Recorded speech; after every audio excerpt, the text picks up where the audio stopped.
podcast que te lleva lejos, sin equipaje, viviendo en el extranjero, sin dejar atrás. Oh. Bienvenidas, bienvenidos a un nuevo episodio de Archivo Mexa. Aquí en Archivo Mexa les vamos a platicar sobre nuestra experiencia viviendo en el extranjero, la experiencia de otros mexicanos, amigos nuestros, y sobre todo nuestra odisea al estar fuera de casa.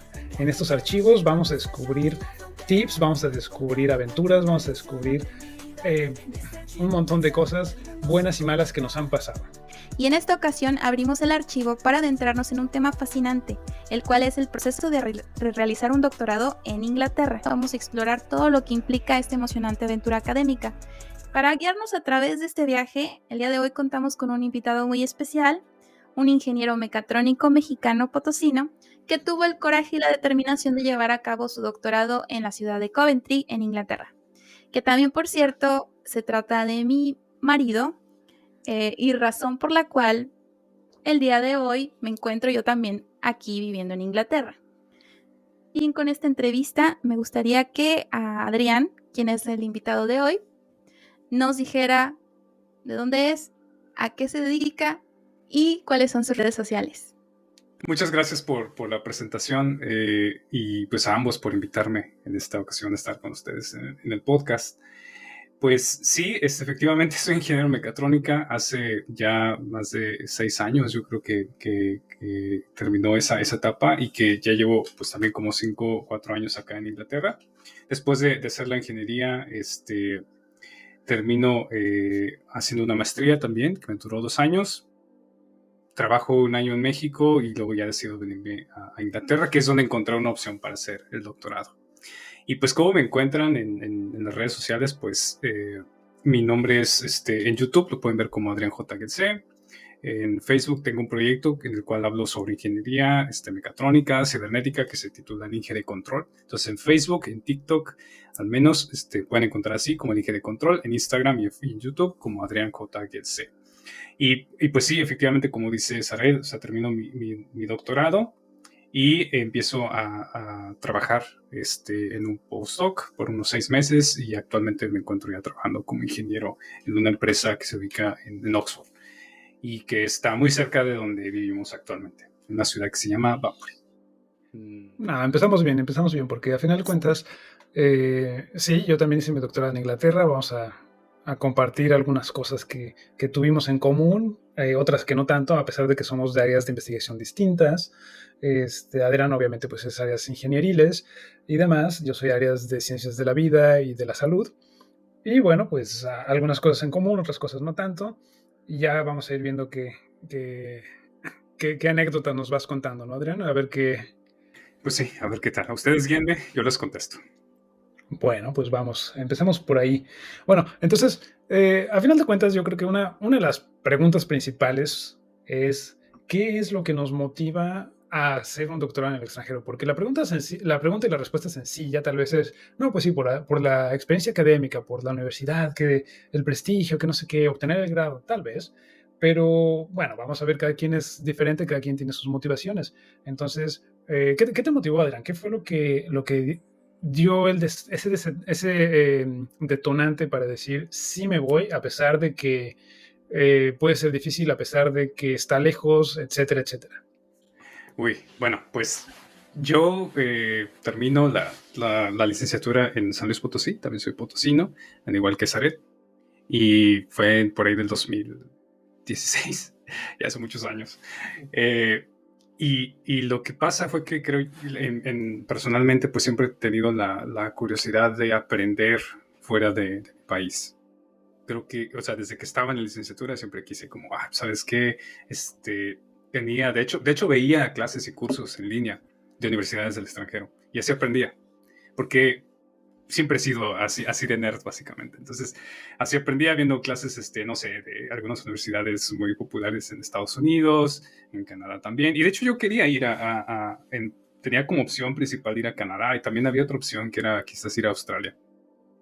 Inglaterra no era como una opción en aquel entonces, pero esa parte, ¿no?, de querer aprender fuera del país veía que el nivel de enseñanza en esos países de habla inglesa pues tenía mucha diferencia a lo que yo había recibido en mi ciudad natal y sentía que iba a aprovechar muchísimo esa oportunidad. Entonces, por eso empecé después de salir de la licenciatura, bueno, hago la maestría en México también, pero yo sabía que si le iba a seguir por ahí aprendiendo y estudiando, ya no tenía que ser en México, ya tenía que ser fuera de ahí para poder ampliar mis horizontes, para saber qué más había fuera de la ciudad en la que crecí, del país en el que pude viajar, lo poco que pude viajar a lo largo de México, porque también es un país enorme.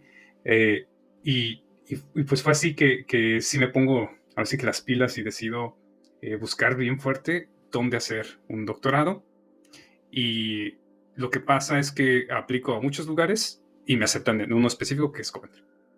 Y ahí es donde empieza todo, ¿no? Ahí es donde hago yo mi viaje para acá. Y como ya creo que le contó Zared en su episodio anterior, pues debido a eso también ella viene conmigo. Sí, así es. Yo llego aquí a este país gracias a Adrián y esta oportunidad que se le brindó en México.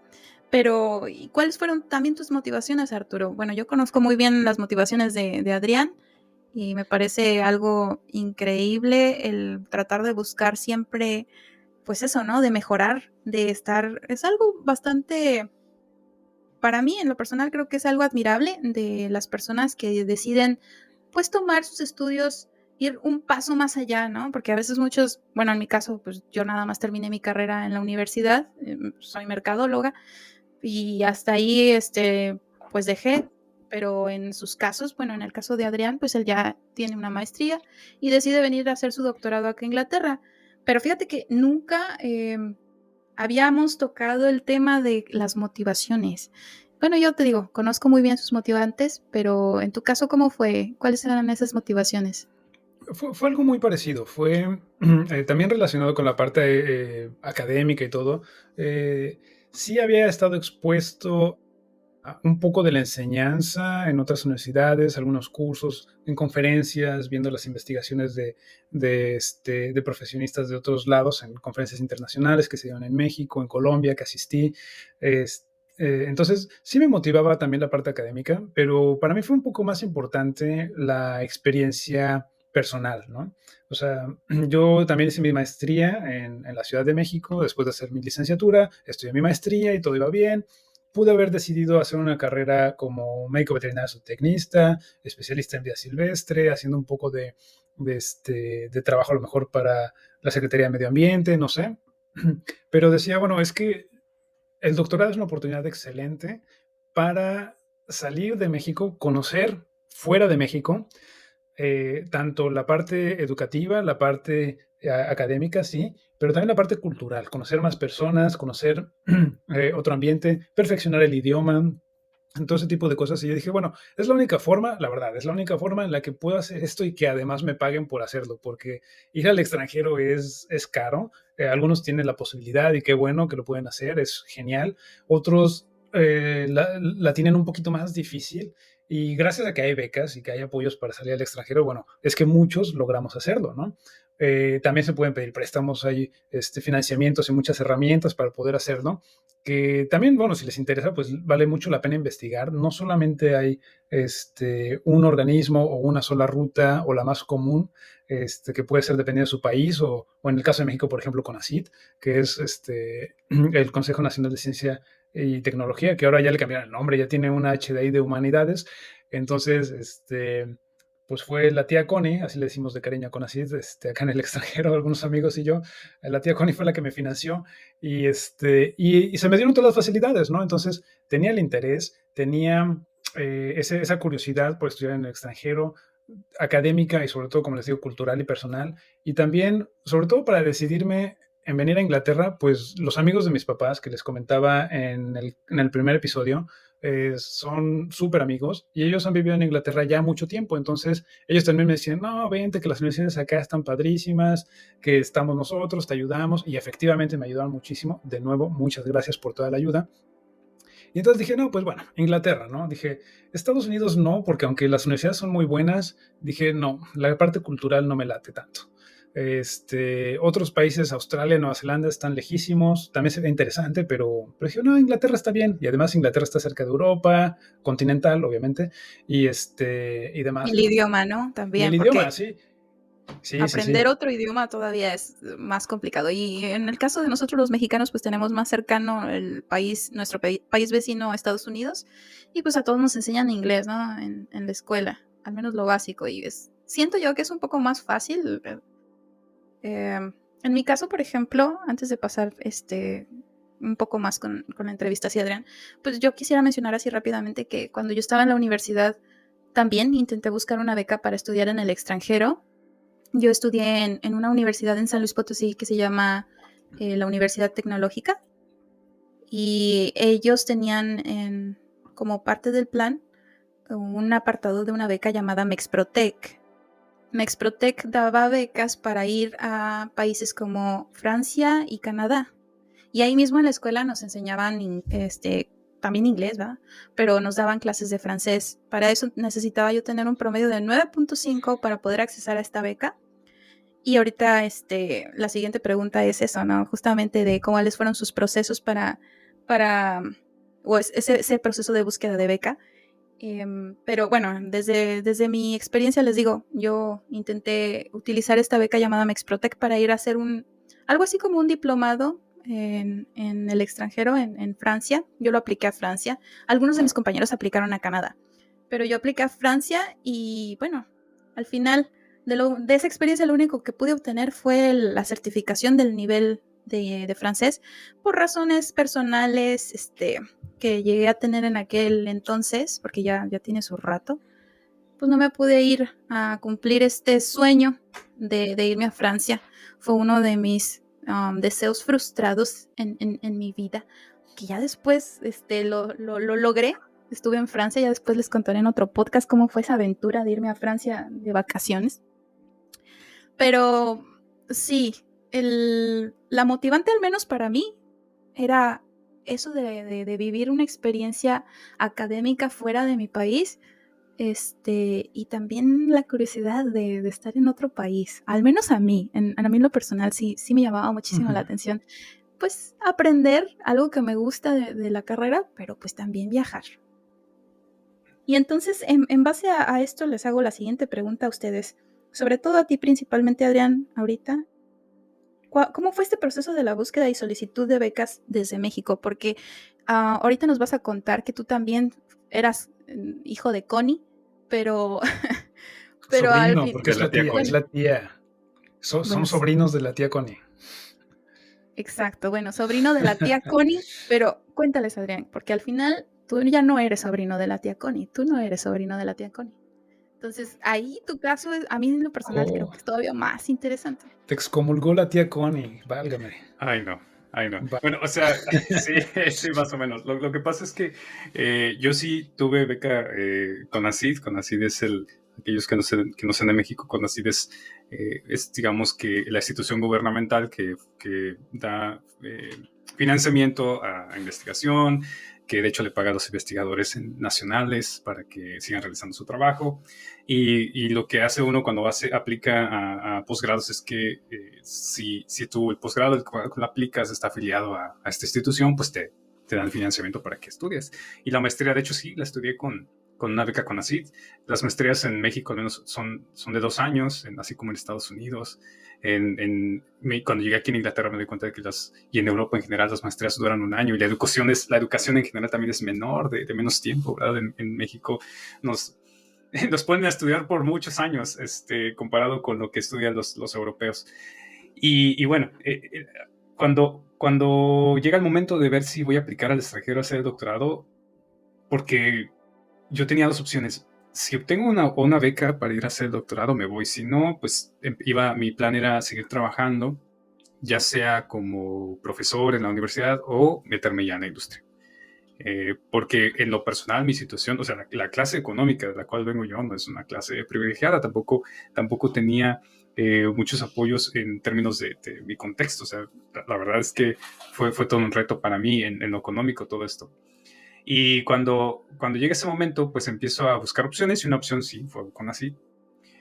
Y y es que yo apliqué a diferentes lugares, apliqué a Estados Unidos, apliqué a Inglaterra, apliqué a Francia, y también tenía pensado aplicar a otros países en Asia, pero ya por tiempo y por desidia quizás no apliqué. En aquel entonces me hubiera gustado saber otras opciones que, si quieren, les cuento, que existen ahorita, pero en aquel momento pues sí, no, se me pasó y no apliqué a estas. Y entonces cuando aplico a Inglaterra, en Inglaterra es donde sí me dan como respuesta muy rápida. Y me da respuesta rápida una maestra, bueno, había aplicado con varias personas en una universidad que se llama Sheffield. Esa universidad está al norte de Inglaterra, muy cerca de donde tú hiciste el doctorado, ¿verdad, Arturo? Según, si no me equivoco, Sheffield está cerca de Liverpool. Entonces está más o menos, ¿no? Más o menos. No, ¿Cuántas horas? Tampoco tan cerca. No sé. Comparado con Coventry, Sheffield está más cerca que Coventry de Liverpool, ¿no? Tendría que revisar en el mapa, pero ahorita te digo. Ok, ahí te ves. Nunca he ido a Sheffield, ¿eh? Nunca he ido a Sheffield. Bueno. Y una cosa, ¿por qué apliqué a Sheffield? Porque Sheffield se supone que está en el top 200 del mundo. Y la gente de CONACYT, pues le da prioridad a que cuando tú haces un posgrado, pues sea una universidad top en el mundo. Y esta estaba como en el lugar 74. Y había otra universidad en Estados Unidos en la cual fui durante la maestría que se llama la Universidad de Notre Dame en Indiana. Y también estaba entre las 200, era como las 100. No, la verdad, sí recuerdo que era menos en el top 100, estaba en el top 100 en aquel momento, no sé ahora. Y allá cuando fui a hacer una estancia, pues la gente con la que trabajé también me había dado la oportunidad de aplicar al doctorado. Pero esta gente no me iba a dar beca, no me iba a dar nada. Nada más me habían dado la carta de aceptación y yo lo que tenía que hacer era financiarme de alguna forma. Y ya después lo que existía era una esperanza, una posible esperanza de que después de estar allá haciendo el doctorado, ellos me iban a dar beca, ¿no? Un extra de dinerito, aparte de lo que yo sea que, donde sea que haya conseguido dinero para irme, pues me pudiese financiar. Entonces en Inglaterra me aceptan, me dan la constancia, y como en aquel entonces CONACYT estaba financiando con mayor fuerza proyectos que tenían que ver con, como ves, esta parte humanística, biológica, y todo esto, pues, ecología, etcétera. Entonces la oportunidad en Estados Unidos no era tan buena, porque esa oportunidad era en algo de tecnología más como en robótica industrial, algo que tiene que ver más con mecatrónica. Y en Inglaterra, en Sheffield, la oportunidad que tenía era algo con aplicaciones de matemáticas a biología. Y yo quería eso, ¿no? Entonces me dan pase una doctora que se llama, una doctora. Mejor no decimos nombres. Mejor no decimos. No queremos quemar a nadie. O subir mucho los humos a alguien. No sabemos. Claro, síguenos contando. Entonces, mira, esa doctora no habla español. Entonces igual y ni se va a enterar.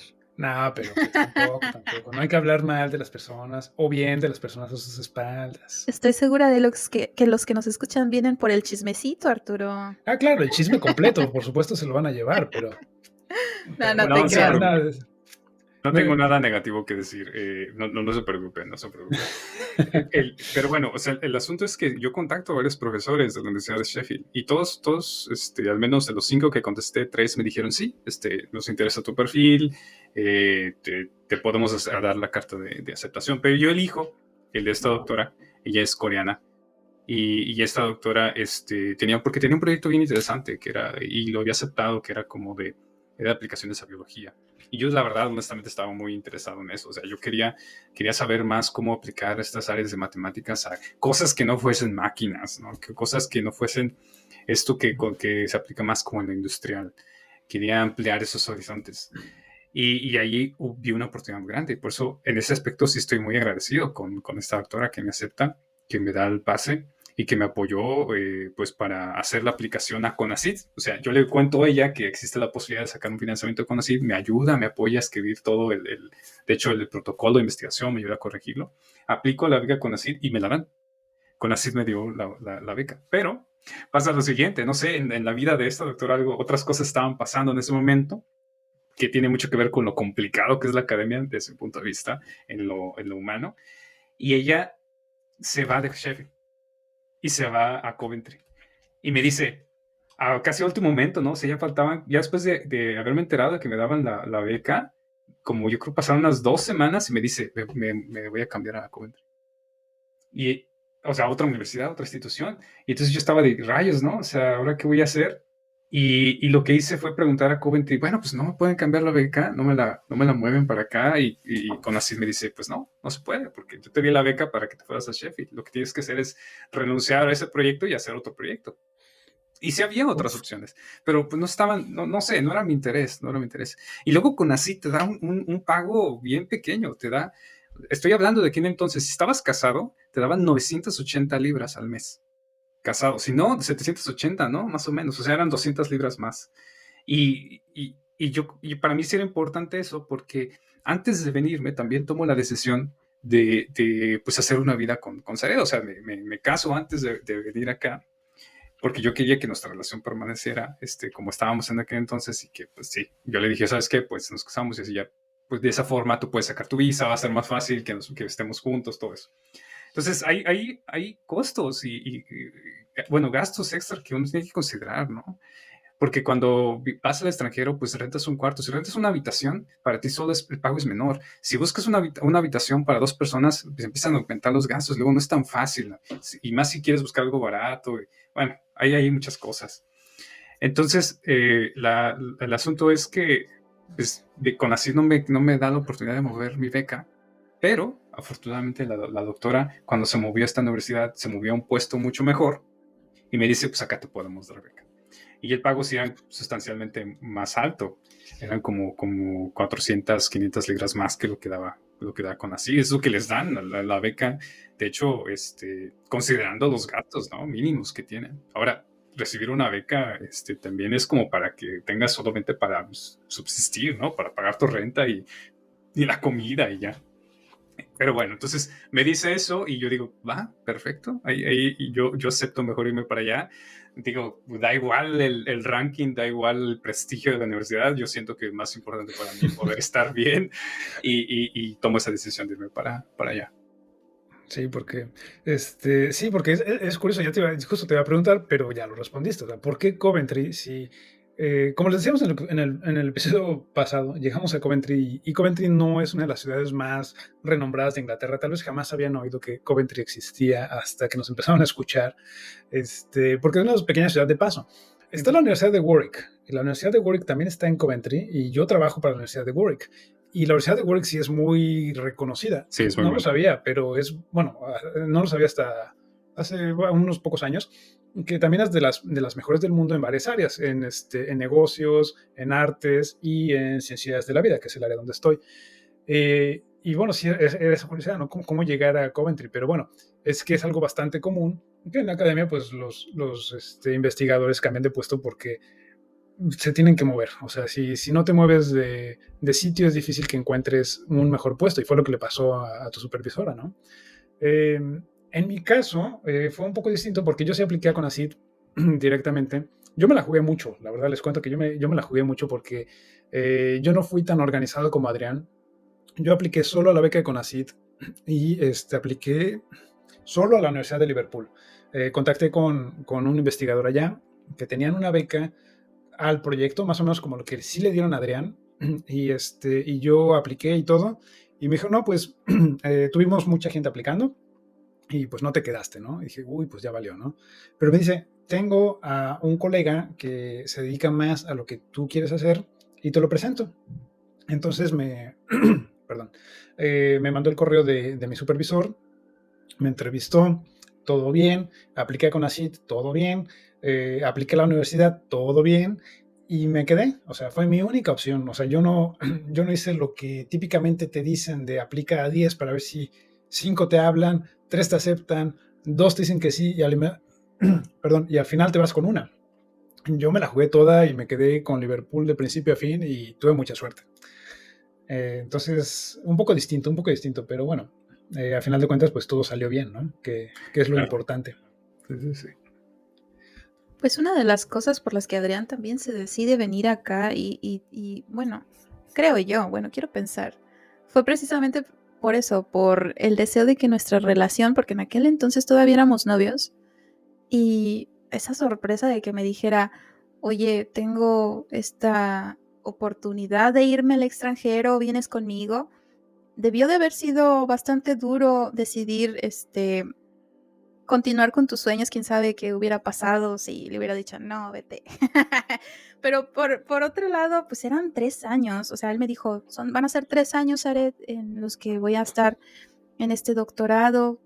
¿Quieres venir conmigo? Yo, nada, me gustaría más que vinieras conmigo y yo acepto, pero pues así brevemente, chicos, ¿ustedes podrían explicar para todos aquellos que nos escuchan cuáles son estos procesos de solicitud de admisión a la Universidad Británica, por ejemplo, en el caso de Adrián, para un programa de doctorado? Porque, te digo, una de las cosas por las que también Adrián acepta el hecho de hacer su doctorado en Coventry es precisamente por ese incremento que le iban a ofrecer en su beca para que yo viniera. Pero en nuestro caso, a diferencia de tuya, Arturo, pues Adrián y yo venimos y Adrián viene con una dependiente. Y ahí en esa beca, pues es algo diferente. Es algo diferente y tal vez muchos de los que nos escuchan se estén preguntando así como de, híjole, ¿y cómo le hago? O sea, ¿cuál es el proceso para que una universidad británica me acepte?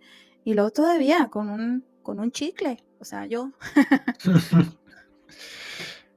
Bueno, a ver, quieren que conteste así rápido para no... porque es algo engorroso, ¿no? Sí, lo breve es, cuando tú vienes, que parece ser el mismo procedimiento para casi cualquier país, pues hay una lectura que tienes que hacer de lo que te dice el gobierno del país al que vas, y hay cada país tiene en específico gastos diferentes. Lo que más me pesó, por decirlo así, de Reino Unido es que los costos son muy elevados comparados con los costos que puedes tener si vas a cualquier país, otro país, por acá en Europa, o incluso en Estados Unidos. La vez que yo apliqué para la visa a Estados Unidos no era tanto dinero, ni tanto, era difícil, ¿no?, cumplir con los requisitos, pero el costo es mucho menor.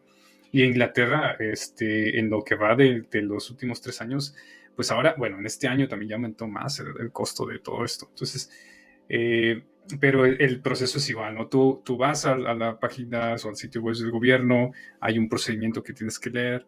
Si tienes dependientes, pues tienes que quizás cumplir con un cierto mínimo de ingreso anual para que puedas tener a esta persona como tu dependiente cuando vienes para acá. Y todo este proceso de visa, pues la verdad te ayuda mucho la universidad. La universidad, si las universidades a las que aplicas son buenas, ellos te ayudan. Tienen personas que se dedican a la parte administrativa. Entonces no lo veo algo como muy por ese sentido, de lo cual pues tengan que quizás preocupar de más en el aspecto del proceso mismo. Lo que más a mí me preocupó en lo personal fue el cómo cumplir con los requisitos cuando ya me decían, ¿no? Cuando vienes aquí a Inglaterra tienes que tener tanta cantidad en tu banco, tienes que pagar esto y el otro, y eso fue lo difícil para mí, para los dos, ¿verdad, Sared? O sea, esa parte sí fue complicada. Y yo creo que hubo momentos, de hecho, por ese mismo costo, que cuando pasó lo del doctorado, o sea, ya que termino y salgo, que viendo hacia atrás sí dije, ¿por qué no quizás apliqué a otro lugar, verdad? Ahora existen países en Europa, al menos que yo sepa hasta este momento, porque también las reglas cambian constantemente, donde el costo es menor y la educación igual es gratuita, o los pagos que te dan como estudiante de doctorado ya son como pagos de un trabajador. Caso de Noruega o de Netherlands, que cuando haces un contrato como estudiante de doctorado te consideran casi, se considera casi experiencia laboral, se considera experiencia laboral, y es algo que aquí en Inglaterra todavía no se considera explícitamente como experiencia laboral, a pesar de que yo creo que si no fuese por el doctorado, pues igual no hubiese conseguido el trabajo que tengo, pero es verdad que no tienes no empiezas a trabajar ya como sería en el sector privado, ¿no? Claro. Eres un simple estudiante, básicamente. Sí, yo también en algún momento dije, sí, cuando acabe el doctorado ya voy a tener 4 años de haber vivido en Inglaterra, entonces solamente me va a faltar 1 para pedir el permiso de residencia definitivo. Eso, por ejemplo, sí. Y tómala, ¿no? O sea, esos 4 años no te los cuentan. Así es. Básicamente lo que cuentan es cuando pagas impuestos, básicamente, ¿no? Entonces, si pagas pensión e impuestos, entonces ya empieza a contar, ¿no? Hay varias rutas para esas cosas. Y bueno, yo les cuento rápido que en alguna feria de posgrados en la universidad, en la UNAM, que es mi alma mater, había varias universidades de Inglaterra, había universidades de Países Bajos, de Bélgica, de Alemania. Lo que decía Zaret es importante. Una limitante para mí, para no escoger otro de estos países, es que dije, ¿qué voy a hacer con el idioma? Yo soy muy malo con los idiomas. Apenas si hablo español decentemente, inglés más o menos. Y dije, ¿qué voy a andar haciendo si me lanzo a hacer esto? Aunque, por ejemplo, las universidades alemanas y belgas y de Países Bajos te incluían en su programa de estudios cursos del idioma. Entonces eso ayudaba mucho. Y que bueno, que muchas cosas las puedes hacer en inglés, a final de cuentas, en estos lugares, ¿no? Sí. Entonces, De hecho, yo dije, no, normalmente la como educación ahí es como en inglés, ¿no? De hecho, incluso en Alemania la educación sí, también es en inglés, al menos el posgrado en algunos. sí, es muy común, es muy común. Y obviamente, pues, países del primer mundo, el inglés de la población en general es decente. Muchas personas no te van a hablar en inglés porque no saben o porque no quieren, a lo mejor, en algunos casos, pero en el ámbito académico es muy abierto, es Claro, muy... pero oye, no en todas las universidades tienes que llegar ya hablando súper bien. A eso me refería también con eso de los cuáles son esos requisitos o esos procesos que necesitas para llegar aquí. Algunos países, por ejemplo, en mi caso, cuando yo quise aplicar a la beca Mexprotec, no, bueno, sí era necesario saber algo de francés, pero creo y tengo entendido que cuando vienen extranjeros a estudiar a estudiar cualquier doctorado, maestría, lo que sea, pasan incluso por un proceso de adaptación del idioma donde te dan hasta clases, ¿no? Te dan tus clases de inglés y eso. Y de hecho, a mí me gustaría también pasar de una vez a otra de las preguntas que mucha gente se va a estar preguntando. En ¿qué requisitos? ¿Cuáles son los requisitos que tú necesitas para aplicar desde México? Ya nos comentaron aquí algunos, pero por ejemplo, en eso yo me acuerdo, porque pues lo viví con Adrián. Adrián tuvo que hacer unos exámenes de inglés para también poder ser aceptado en esta universidad. Y yo no sé si también te pasó, Arturo, no sé cómo sea con ACID, pero en el caso de Adrián, uno de los requisitos que él necesitó para poder venir fue el inglés, ¿cierto? Pues claro.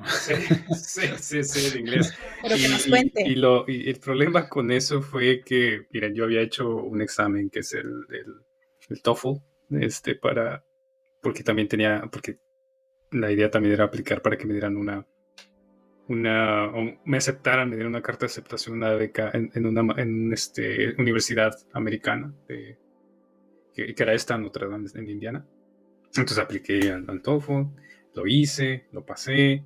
También tenía que hacer otra cosa que se llama el GRE, si no me equivoco, porque ya hace mucho que lo hice, pero es como un examen de conocimientos en Estados Unidos. También lo hice, no me fue tan bien.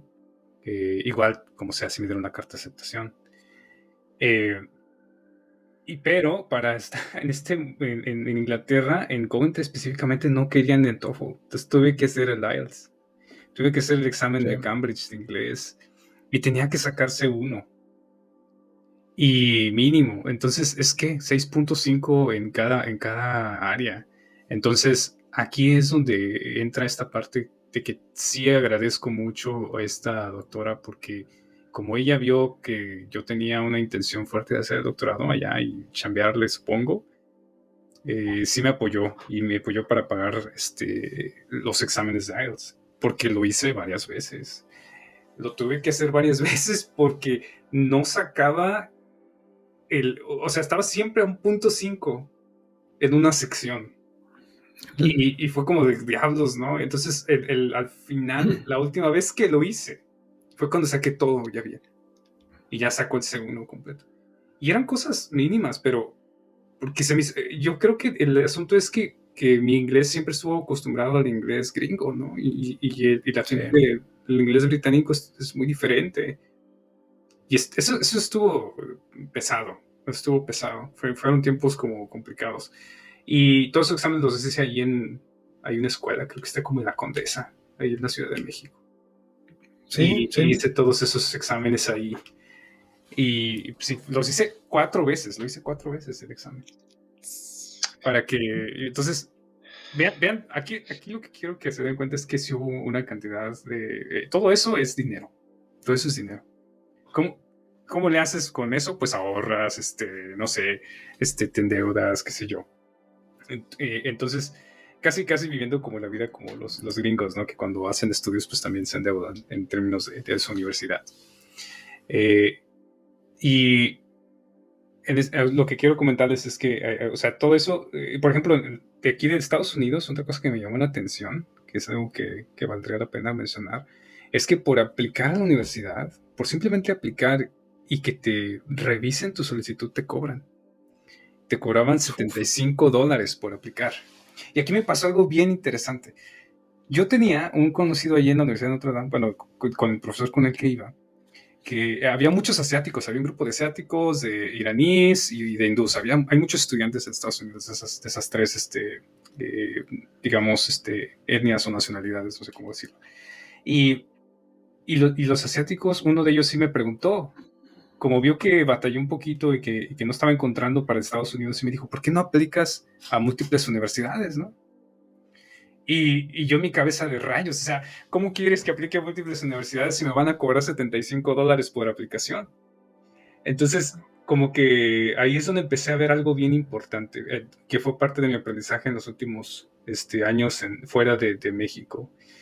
Y que no quiero sonar muy zurdo ni nada de eso, pero que hay una gran desigualdad en el mundo entero, ¿no? En términos económicos.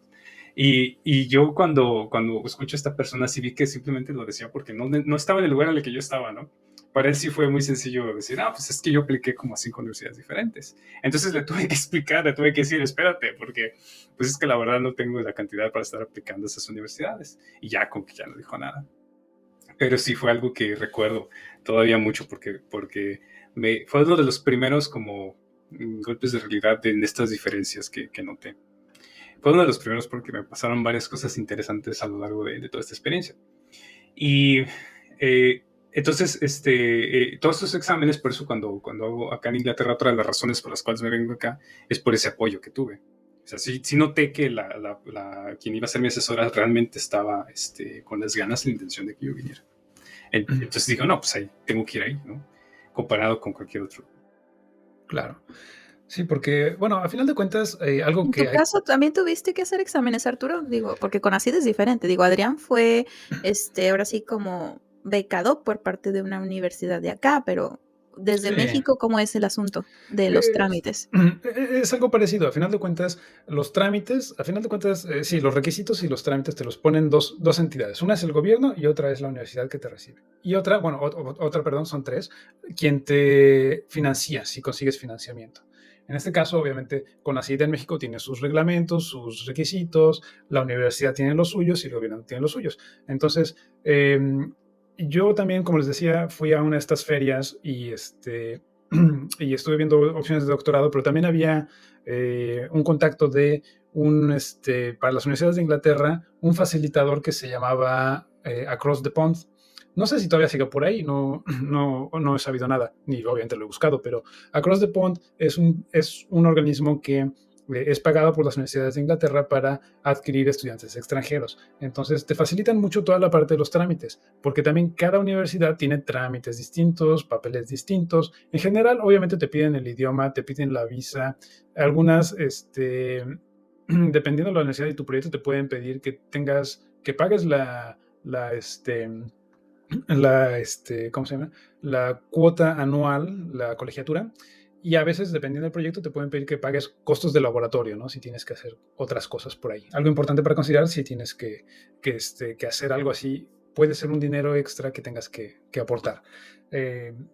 Y a veces el patrocinador no te lo cubre, ¿no?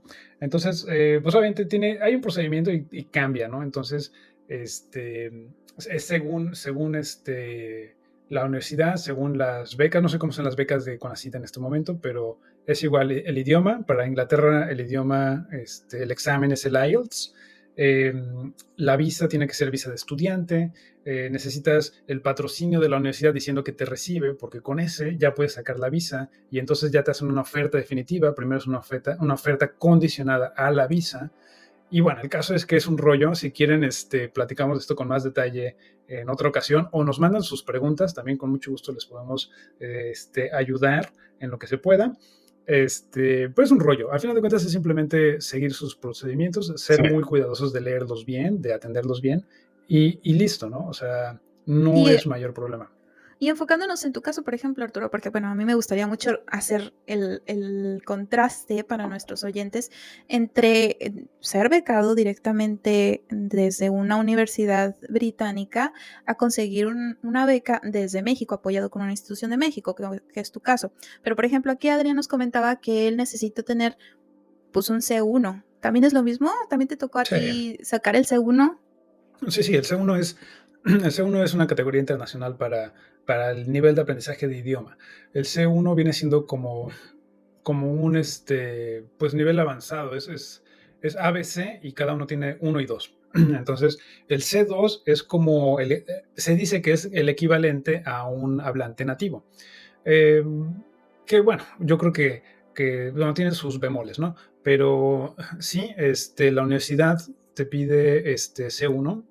A veces la entrevista, yo lo que me di cuenta es que a veces la entrevista con los potenciales supervisores o las universidades no es tanto para que vean qué tan preparado estás, obviamente sí, pero también una cosa que evalúan es si se pueden comunicar contigo, porque puedes tener súper, un currículum excelente, todo súper bien y todo, pero si no te entienden, aunque tengas un C1, si ellos no te entienden, puedes decir no, gracias, porque saben que el problema de la comunicación puede ser fuerte, ¿no? Y obviamente, pues depende de cada país, universidad y etcétera, ¿no? En general, sí es el C1, es el IELTS para Inglaterra, y con eso es más que suficiente. Yo, afortunadamente, a la primera saqué C1, estuve cerca de fallar también, porque tiene sus categorías. Entonces, como decía Adrián, en cada categoría de hablar, escuchar, escribir y leer, todas te las evalúan y tienes un mínimo para cada una. Y Fíjense que en comparando ahorita lo que están diciendo ustedes, cuando yo estaba preparándome también para solicitar esta beca de estudiar en el extranjero en Francia, a mí me pedían un nivel mínimo, o bueno, el nivel que necesitaba para poder ir era el B1. Pero, si incluso, porque nosotros en mi caso teníamos que presentar un proyecto en esa entrevista de por qué, las razones de por qué queríamos hacer este estudio, esta licencia profesional, le llaman, en este país. Entonces uno daba como una presentación y ya sobre esa presentación en esa entrevista ya te decían, ok, sí me gusta. Y si a alguien, por ejemplo, le fallaba un poco el idioma, aunque sacara el B1, es decir, tiene el B1, pero le falla un poco la comunicación, le daban como un cierto apoyo incluso en el país mismo. Y también he escuchado algunas otras historias de algunos chicos que se han ido al extranjero que me han comentado que sí requieren este requisito de tener el idioma, el certificado, pero incluso si no se te da muy bien, te dan como unas clases de adaptación. Entonces, pues está padre, está cool que incluso tengan este como apoyo de adaptación. Y en base a eso, pues les pregunto a ustedes dos. O sea, ya hablamos un poco de cómo fue el proceso y la de solicitud de la beca, de los requisitos, pero ustedes tuvieron un proceso de adaptación una vez que llegaron aquí a Inglaterra, es decir, las universidades a las que ustedes llegaron, ¿les dieron alguna inducción, alguna parte de adaptación en sus universidades? Empecemos contigo, Adrián. Pues sí, o sea, claro que hay como eh, fueron como unos seminarios, quizás, para donde te explican cómo va a ser este proceso a lo largo de tu proyecto, qué tienes que hacer. En términos culturales, a mí no me tocó unas charlas sobre cultura británica. No sé si se deba a que pues no, no están tratando de britanizarte, ¿verdad? Pero no hubo charlas sobre cómo ser británico. Lo que sí es que, lo que sí es que hubo, eso lo vas aprendiendo, ¿no? Conforme pasa el tiempo. La verdad es que cuando estás dentro de la universidad, de la academia, el ámbito es muy multicultural. Entonces, aprendes más del mundo que del país mismo en el que estoy. O sea, aprendí, creo yo, en esos 3 años de doctorado por el ambiente, mucho más del mundo que de Inglaterra en sí mismo. No sé si te pasó a ti igual, Arturo, pero... Ya después, cuando Sí. salí, o sea, pensemos una cosa donde sí aprendí más de la cultura, fue en como hubo tiempos, cuando estaba haciendo el doctorado tuve 2 trabajos a la par del doctorado. Uno fue dando clase internamente, pero el otro fue, que ya les continuamos ahorita, pues trabajando en cualquier cosa, ¿no? Uno de ellos fue en un Domino's Pizza, estaba trabajando en un Domino's Pizza. Y ahí sí me enfrenté a la cultura británica, o sea, ahí sí, pues sí conocí más de cómo es que interactúan los británicos. En la universidad, no, en la universidad está la élite de cultural, ¿no? Y la culta. Entonces, fuera de la universidad, es donde sí conocí a veces otras El personas. barrio, el El barrio. barrio, exacto, el barrio, sí. Y eso estaba bien interesante, ¿eh? A mí me gustó mucho esa experiencia también. Pero bueno, El en tu barrio. caso, no sé si la universidad sí te ofreció algo que te Eh, alcanzara. Ofrecían clases de inglés, pero es como más o menos lo que decía Sara, es para personas, sobre todo familias que venían con alguien. Era como los dependientes, la familia, los hijos que normalmente no tenían un nivel de inglés bueno, o por lo menos al nivel de la persona que era el estudiante principal, y venían acompañándolos para que se integraran un poco más. Pues a mí no me pasó, ¿eh? O sea, acá en la Universidad de Adrián, a pesar de que estuvimos, jamás hubo un programa que ofreciera, al menos no la Universidad de Coventry. Ya después ahorita nos dirá Adrián qué onda, pero por ejemplo, cuando hizo su posgrado, porque esa es otra historia, ¿verdad, mi amor?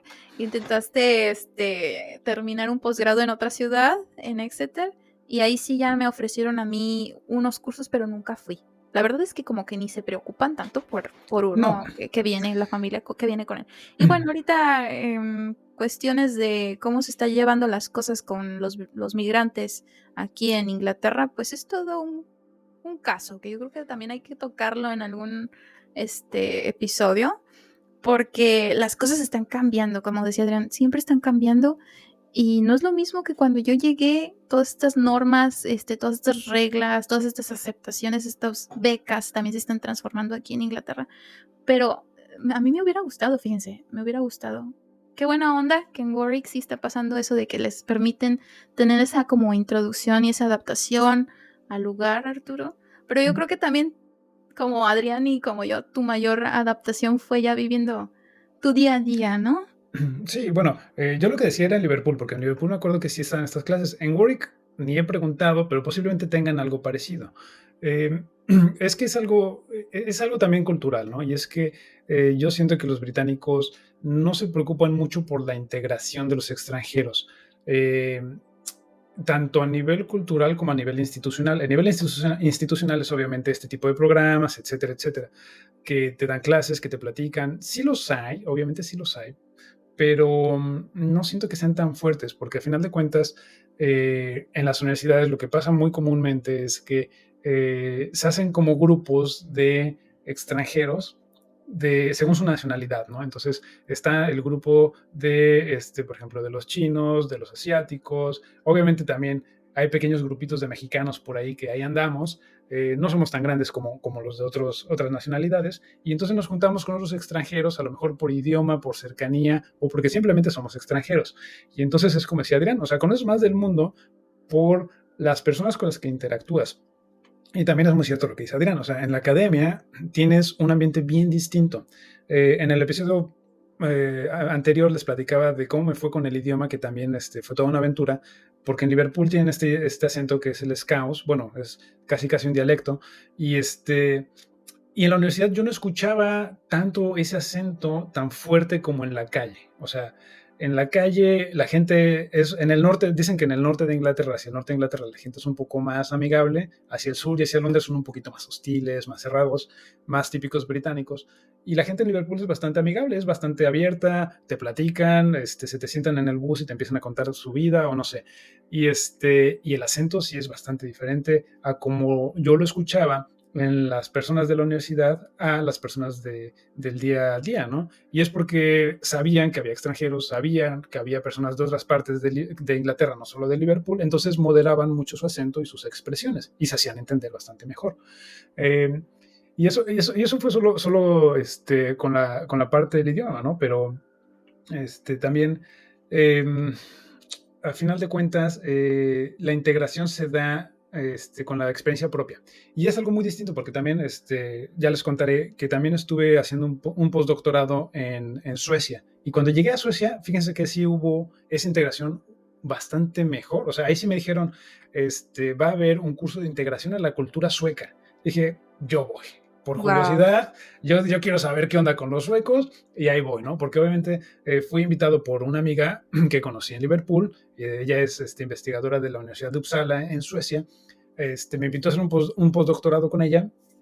Y entonces sí es bien interesante y aprendí muchas cosas que en algún momento les quisiera compartir en el podcast sobre cómo es la estructura laboral en Suecia, pero no solo en eso, sino las categorías que utilizan para, para clasificar a los diferentes países. Entonces tienen, por ejemplo, una escala de se podría traducirlo así como machismo, pero no es machismo ni sexismo, sino es qué tan fijos son los roles de género en la sociedad, cómo es el ambiente de trabajo, qué tan democrático, qué tan individualista, y un montón de escalas. Entonces clasifican todo, y entonces Suecia es muy individualista, pero al mismo tiempo es muy abierta, muy diplomática. Y todo eso me di cuenta, sí, durante las pláticas, seminarios y viviendo ahí, pero sí fue muy interesante tener esa plática introductoria antes, bueno, más o menos cerca del principio de esta estancia que hice allá, ¿no? Y en Inglaterra no, o sea, en Inglaterra a lo mejor estaba por ahí, pero nunca lo había anunciado, no, como que en Inglaterra no te integran tanto, ¿no? Y es que, a final de cuentas, algo bien importante y una de las razones de los conflictos que surgen en muchas partes con los migrantes es que cuando no están bien integrados los migrantes, hacen sus propias sociedades y se aíslan y entonces puede haber choques culturales constantemente. Y es algo que de hecho pasó en Suecia. Había grupos muy aislados que no se integraban bien y entonces problemas, ¿no? Problemas de que de que cierta parte de la ciudad es para unos, cierta parte de la ciudad es para otros, hacer cosas juntos es súper difícil. Y bueno, por eso también les preocupó más resolver esto. Y yo creo que una de mis experiencias más interesantes culturalmente cuando estaba en el doctorado es que en Coventry, toda esta zona de, como dices, de West Midlands, yo creo que es de las zonas más productivas de Inglaterra, si no me equivoco. Puede que me equivoque, ¿verdad? En el sentido de que hay muchísimas empresas que hacen diseño, crean productos, hablo de eso, ¿no? Hay fábricas grandes. Industrialmente. Industrialmente, ándale. Entonces, la urbe, el tipo de población, estamos hablando de clase trabajadora, y lo digo así porque cuando viví ahora sí que en Exeter, sí noté una clase y un tipo de personas también diferentes, ¿no? Distintas por la zona, por digamos cómo está constituida la zona en términos de económicamente qué se hace. Y algo que me llamó la atención es que como es muy multicultural, la zona de Coventry, Birmingham, Banbury, que es donde vivimos ahora, pues se nota esas. Banbury creo que es un poco más sí hay mucha cuestión a pesar de que hay diferentes culturas, pero Coventry sí notaba la diferenciación. O sea, lo notaba desde que iba de la universidad al departamento donde vivía, al cuarto donde vivía, y que había unas peluquerías, y había peluquerías que era para, solamente se veía gente musulmana, solamente se veía gente negra, y había eran nada más british, ¿no? O sea, tal cual, así se segregaban, ¿no? Los grupos, y era bien interesante eso. Eso sí sí noté una segregación, y no sé si se deba a esa parte de que no hay pues un trabajo por hacer esa cuestión cultural, pero bueno, sí notaba eso. Y, perdón, a ver, creo que Sara quiere decir algo. Bueno, yo nada más iba ahí como a recordar algunas cosas, unos aspectos que creo que fueron parte de esta adaptación, tanto para ti y para mí. Pues es el hecho, por ejemplo, ahorita estabas comentándonos que, o sea, vivías en un departamento, porque hay que contarles aquí a los que nos escuchan e incluso a Arturo, que cuando tú llegaste a vivir solo en un edificio lleno de muchos chavos estudiantes Y en este edificio, pues tú también tuviste ese choque cultural, ¿no? Esa adaptación, ese periodo que incluso yo diría que fue bastante entretenido y bueno para contar. Y después, déjenme decirles que cuando yo llego, bueno, ahí en la universidad, pues Adrián empieza a forjar amistades y se hace amigo de otros chicos, estudiantes igual que él, extranjeros de diferentes partes, y comienza también otra aventura, una aventura que también nos llevó a experimentar ese choque cultural y esa adaptación a un nuevo lugar acompañado de extranjeros, que fue que cuando yo llego, bueno, se hace de este grupo de amigos en la Universidad de Coventry y decidimos todos, pues vivir en la misma casa. Estuvimos viviendo en esa casa casi por 2 años, ¿cierto? Con un griego, un ruso, un francés y una pareja de mexicanos, así como comienzo de chiste, ¿verdad? Entonces, pues bueno, Adrián, a mí me gustaría que también platicaras ese aspecto de la adaptación y de ese choque cultural, porque en realidad está muy interesante.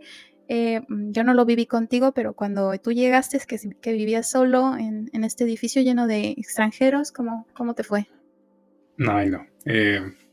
Miren, yo llego sin conocer mucho de Coventry como ciudad, entonces como no tenía tanto dinero tampoco y tanta posibilidad de andar gastando en un Airbnb y buscar bien un lugar donde vivir, entonces busco y de las primeras opciones que tuve que me dijeron sí, pues fue lo que tomé. Y aparte que estuviera accesible en costo. Entonces me encuentro con un lugar que yo estaba bien el cuarto, pero era un cuarto pequeño. Pero era más pequeño que lo que ahorita donde estamos. Y era nada más un cuarto para mí. Lo que sí es que tenía su propio baño y yo compartía cocina.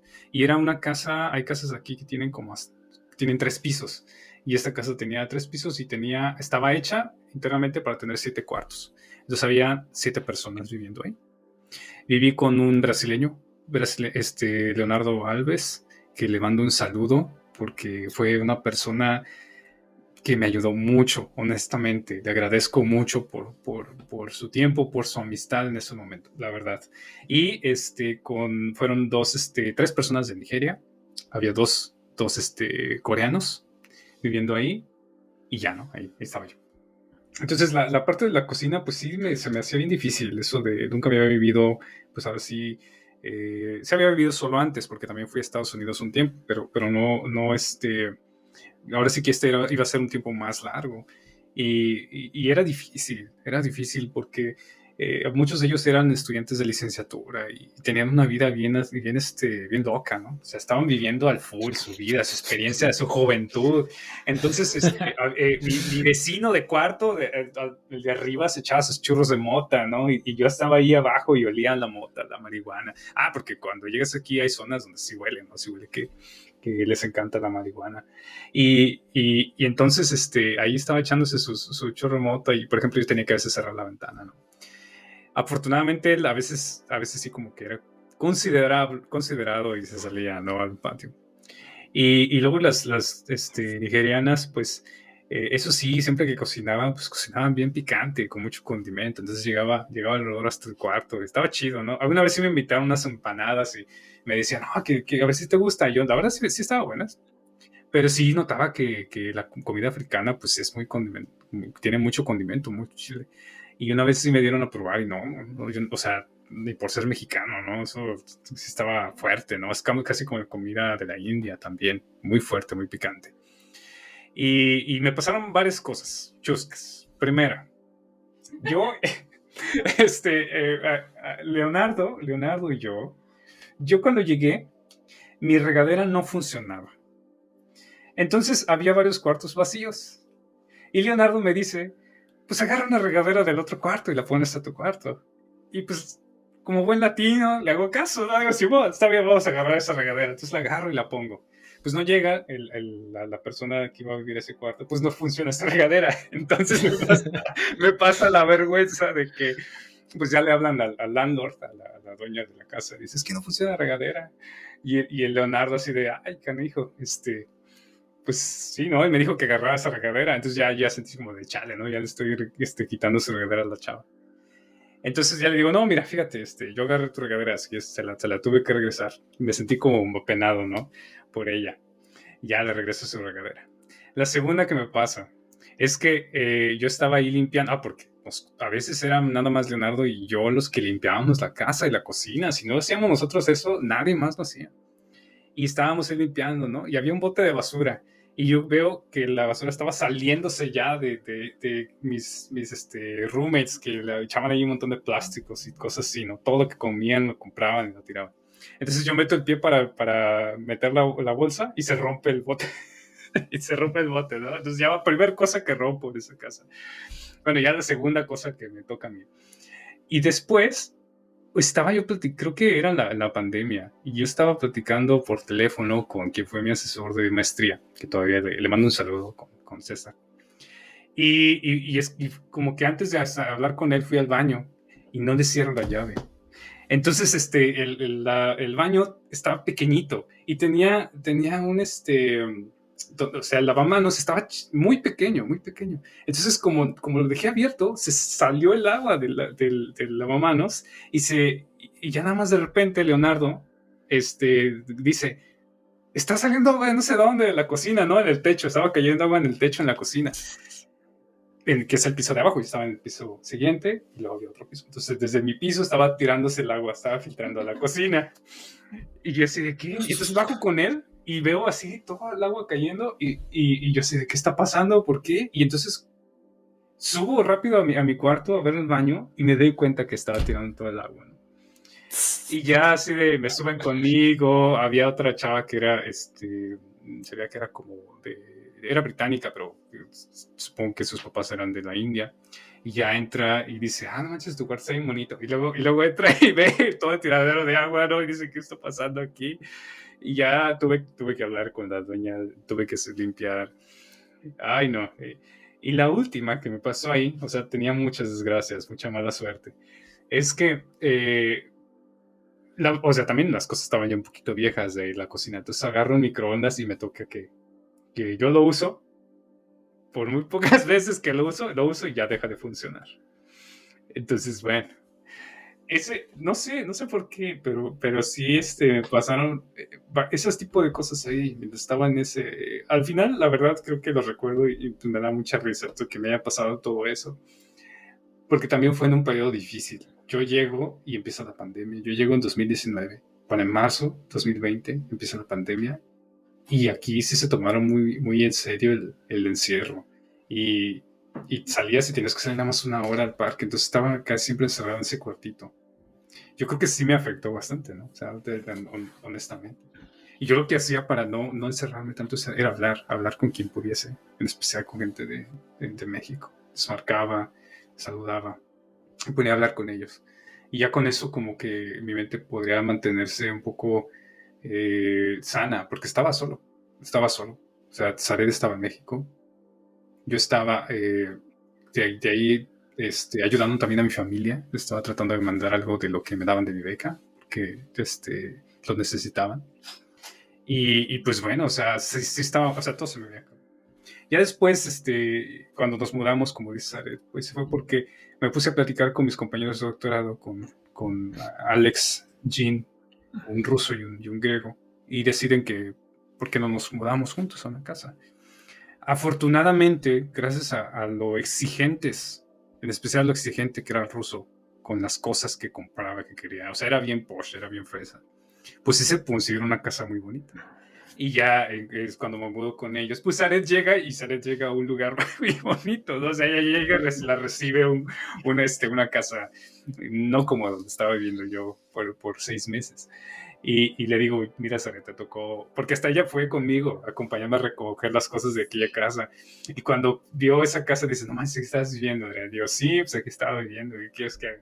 Y ya cuando fuimos camino a la casa donde íbamos a vivir, pues ya se dio era totalmente diferente. Porque Coventry, debo decirlo, creo que es una ciudad donde se nota esa segregación, también se nota en la urbe, se nota un poquito aquellos que quizás viven de beneficios, aquellos que seguramente clase trabajadora que no recibe tanto ingreso, y la parte que sí, que está muy cerca de un parque muy reconocido, que es el parque de la memoria de la guerra.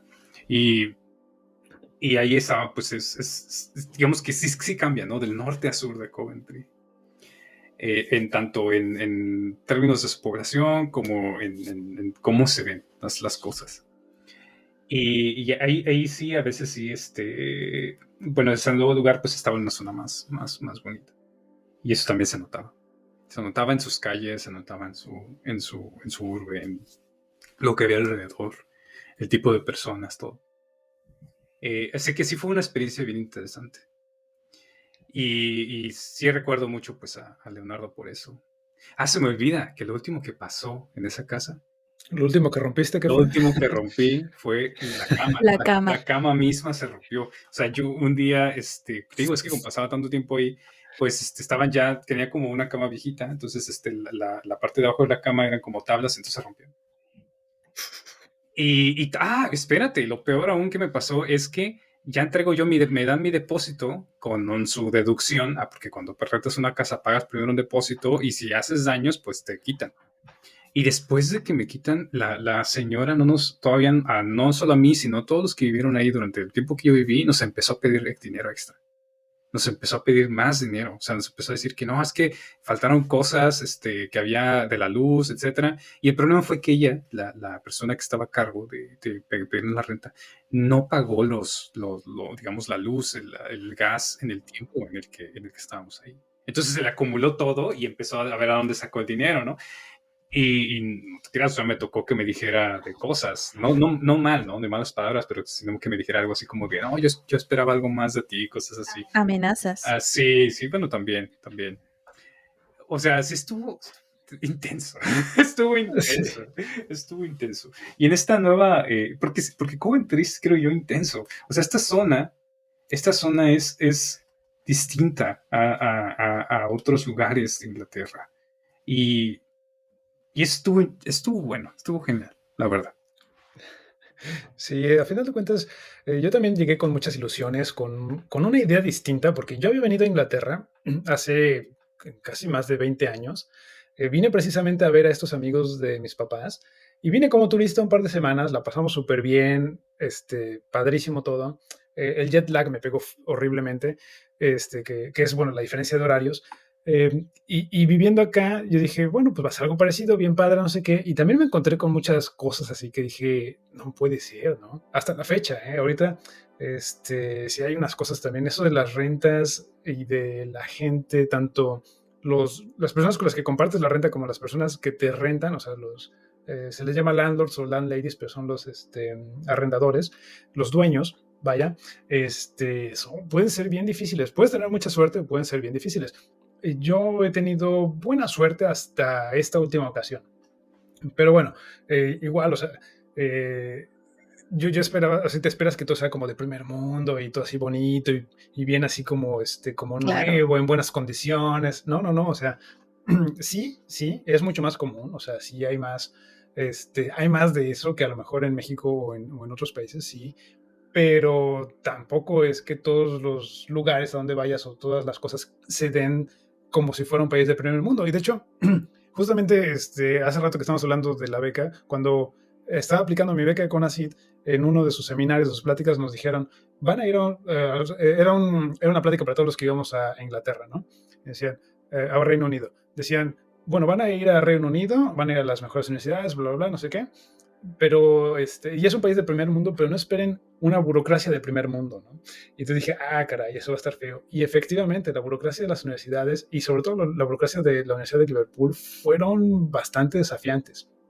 Entonces, no se esperen también si quieren salir de su país o de México e ir a Inglaterra o cualquier otra parte del mundo, no se esperen que las cosas van a ser perfectas y todo así maravilloso. No, también hay desdichas e infortunios, como Adrián nos estaba platicando, aunque sean países del primer mundo.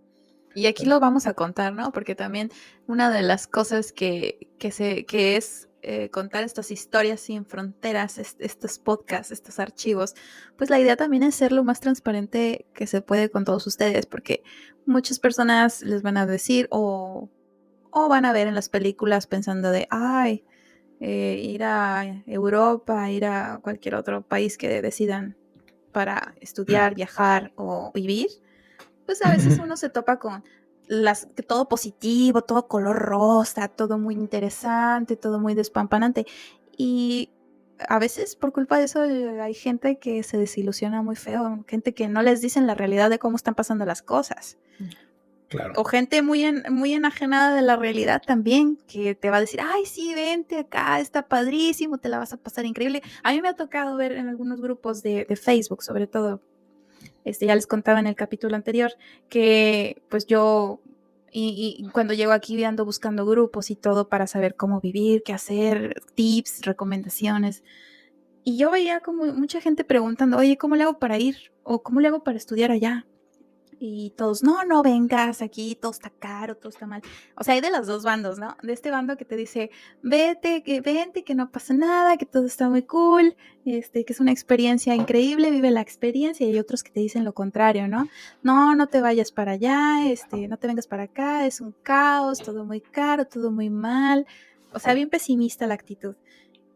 Pero lo que nunca veo es que expliquen la realidad, o no en todos los casos he visto que expliquen así tal cual, las cosas son así, esto es lo que te va a pasar, esto es lo que a mí me pasó de pe a pa. Y es algo que me gusta mucho también de Adrián, motivo por el cual también lo tenemos aquí en el podcast, es que pues nos dice cómo fue su realidad. Muchas personas tal vez en nuestro país estén pensando, no, pues todo padre, qué fácil, Adrián se fue, la de estar pasando muy bien. Y me ha tocado amigos que me dicen, no, pues yo no te hablo porque pienso que estás muy ocupada y pues que no tienes ningún problema y que te la estás pasando bien chido, ¿no?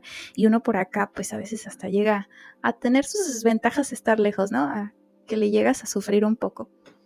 Sí. Y en base a eso, pues yo les pregunto a ustedes, ¿les tomó por sorpresa algo? ¿Consideraste alguna desventaja el ser mexicano y estudiar en este país? Bueno, siendo mexicano, estudiar aquí en este país, en Inglaterra. Híjole. Bueno, es que mi opinión puede estar un poco asociada con esto, pero pues voy a darles mi experiencia, ¿verdad? Creo que no noté, por ser mexicano, no noté una distinción. Eso sí.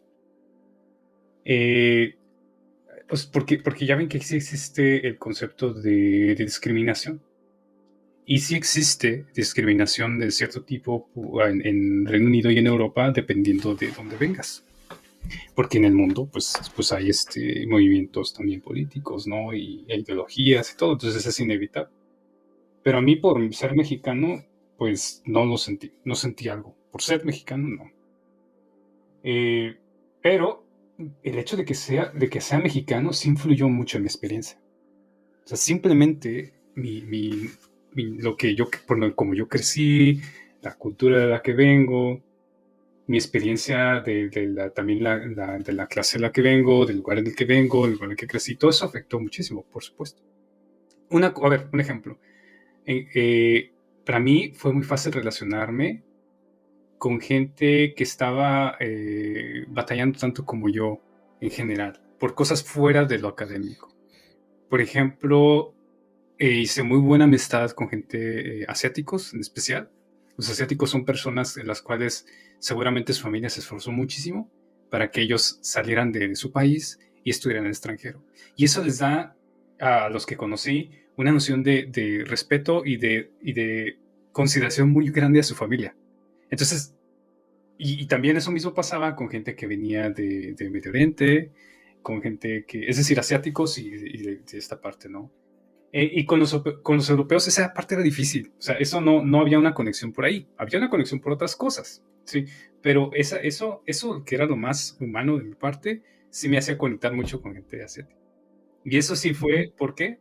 Por mi cultura, no fue por otra cosa. O sea, yo creo que ahí sí cambió la experiencia en ese aspecto. Otra es que, pues, digamos que los intereses que yo tenía, pues por lo tanto también estaban afectados por ello. Para mí, en algún punto fue más importante buscar poder estar mejor en términos materiales que en términos intelectuales. Y yo creo que también tiene mucho que ver con mi historia y por dónde vengo. Y en términos de así como de si alguien me ha tratado diferente, fíjense que, es que sí, creo que sí, ya me acordé de una. Cuando llego a esta ciudad también de Coventry, Yo canto, o sea, ya hace mucho que no lo hago tan seguido, pero traté de buscar un lugar donde cantar. A ver, échate una ranchera, Adrián. Y, no, está difícil. Y cuando llego aquí para cantar, pues busco opciones y había coros. Y un coro era parte de una iglesia muy importante en Coventry, no voy a decir cuál. Y tienen su coro. Y de hecho hasta, pues sí participé en dos misas de esta iglesia. Y hasta me pusieron la tónica y todo. Estuvo padre la experiencia. Pero fíjense que sí sentí que no era aceptado. O sea, sí lo sentí. Era casi obvio, o sea, directo, tal cual. Puede que haya sido que las personas simplemente eran así. Simplemente eran personas muy serias, eran muy reservadas. Pero no lo creo, porque sí sentía esa diferenciación. Ahora, yo creo que es un nicho o un lugar, un sector muy diferente de lo general, porque estamos hablando de la parte más conservadora, estamos hablando del sector religioso, entonces lo entiendo, igual y no fue lo grande, pero sí fue unos momentos, de hecho yo creo que ha sido de los poquitos, si no de los únicos, y quizás me acuerde de otro en esta conversación, pero donde sí sentí como que una diferenciación. No tanto porque fuera mexicano, sino porque simplemente era diferente a ellos, ¿no? Totalmente, ¿no? O sea, soy de piel morena, no soy blanco, sí me veía totalmente ajeno a ese lugar. Yo creo que es eso. Y me he notado pues, que la gente, algunos sí realmente no están tan acostumbrados a convivir con gente de otro lado. Ese es otro tema. Fíjate que hace unas semanas tuvimos un taller en la universidad sobre microagresiones y lo que dice Adrián es bastante cierto. Y es otra de las sorpresas que yo me llevé al venir acá, y es que yo no me esperaba ver tanto racismo y discriminación.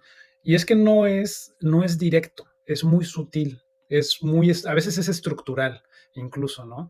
En México, la verdad, tristemente, una de las realidades de México es que en México somos muy racistas, ¿no? Y es una ironía, totalmente. La mayor parte de la gente en México, pues somos de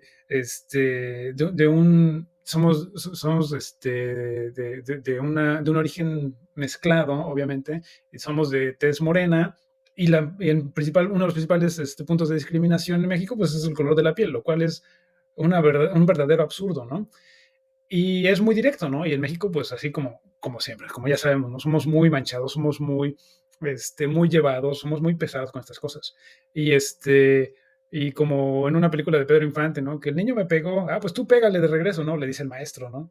Y así somos, ¿no? En vez de decir, no, es que eso está mal, eso no se tiene que hacer, lo normalizamos. Y acá también está normalizado, pero acá como les digo, es muy sutil. Le llaman microagresiones.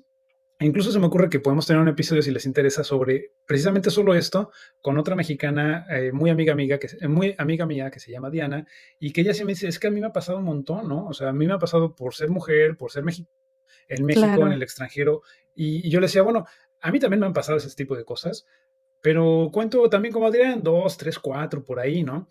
Y yo le digo, bueno, es que yo soy muy menso para esas cosas, la verdad, a lo mejor me las hacen todos los días y yo ni me doy cuenta, ¿no? Puede ser que no, pero sí me han pasado varias, ¿no? De que a veces no entiendo bien lo que está pasando.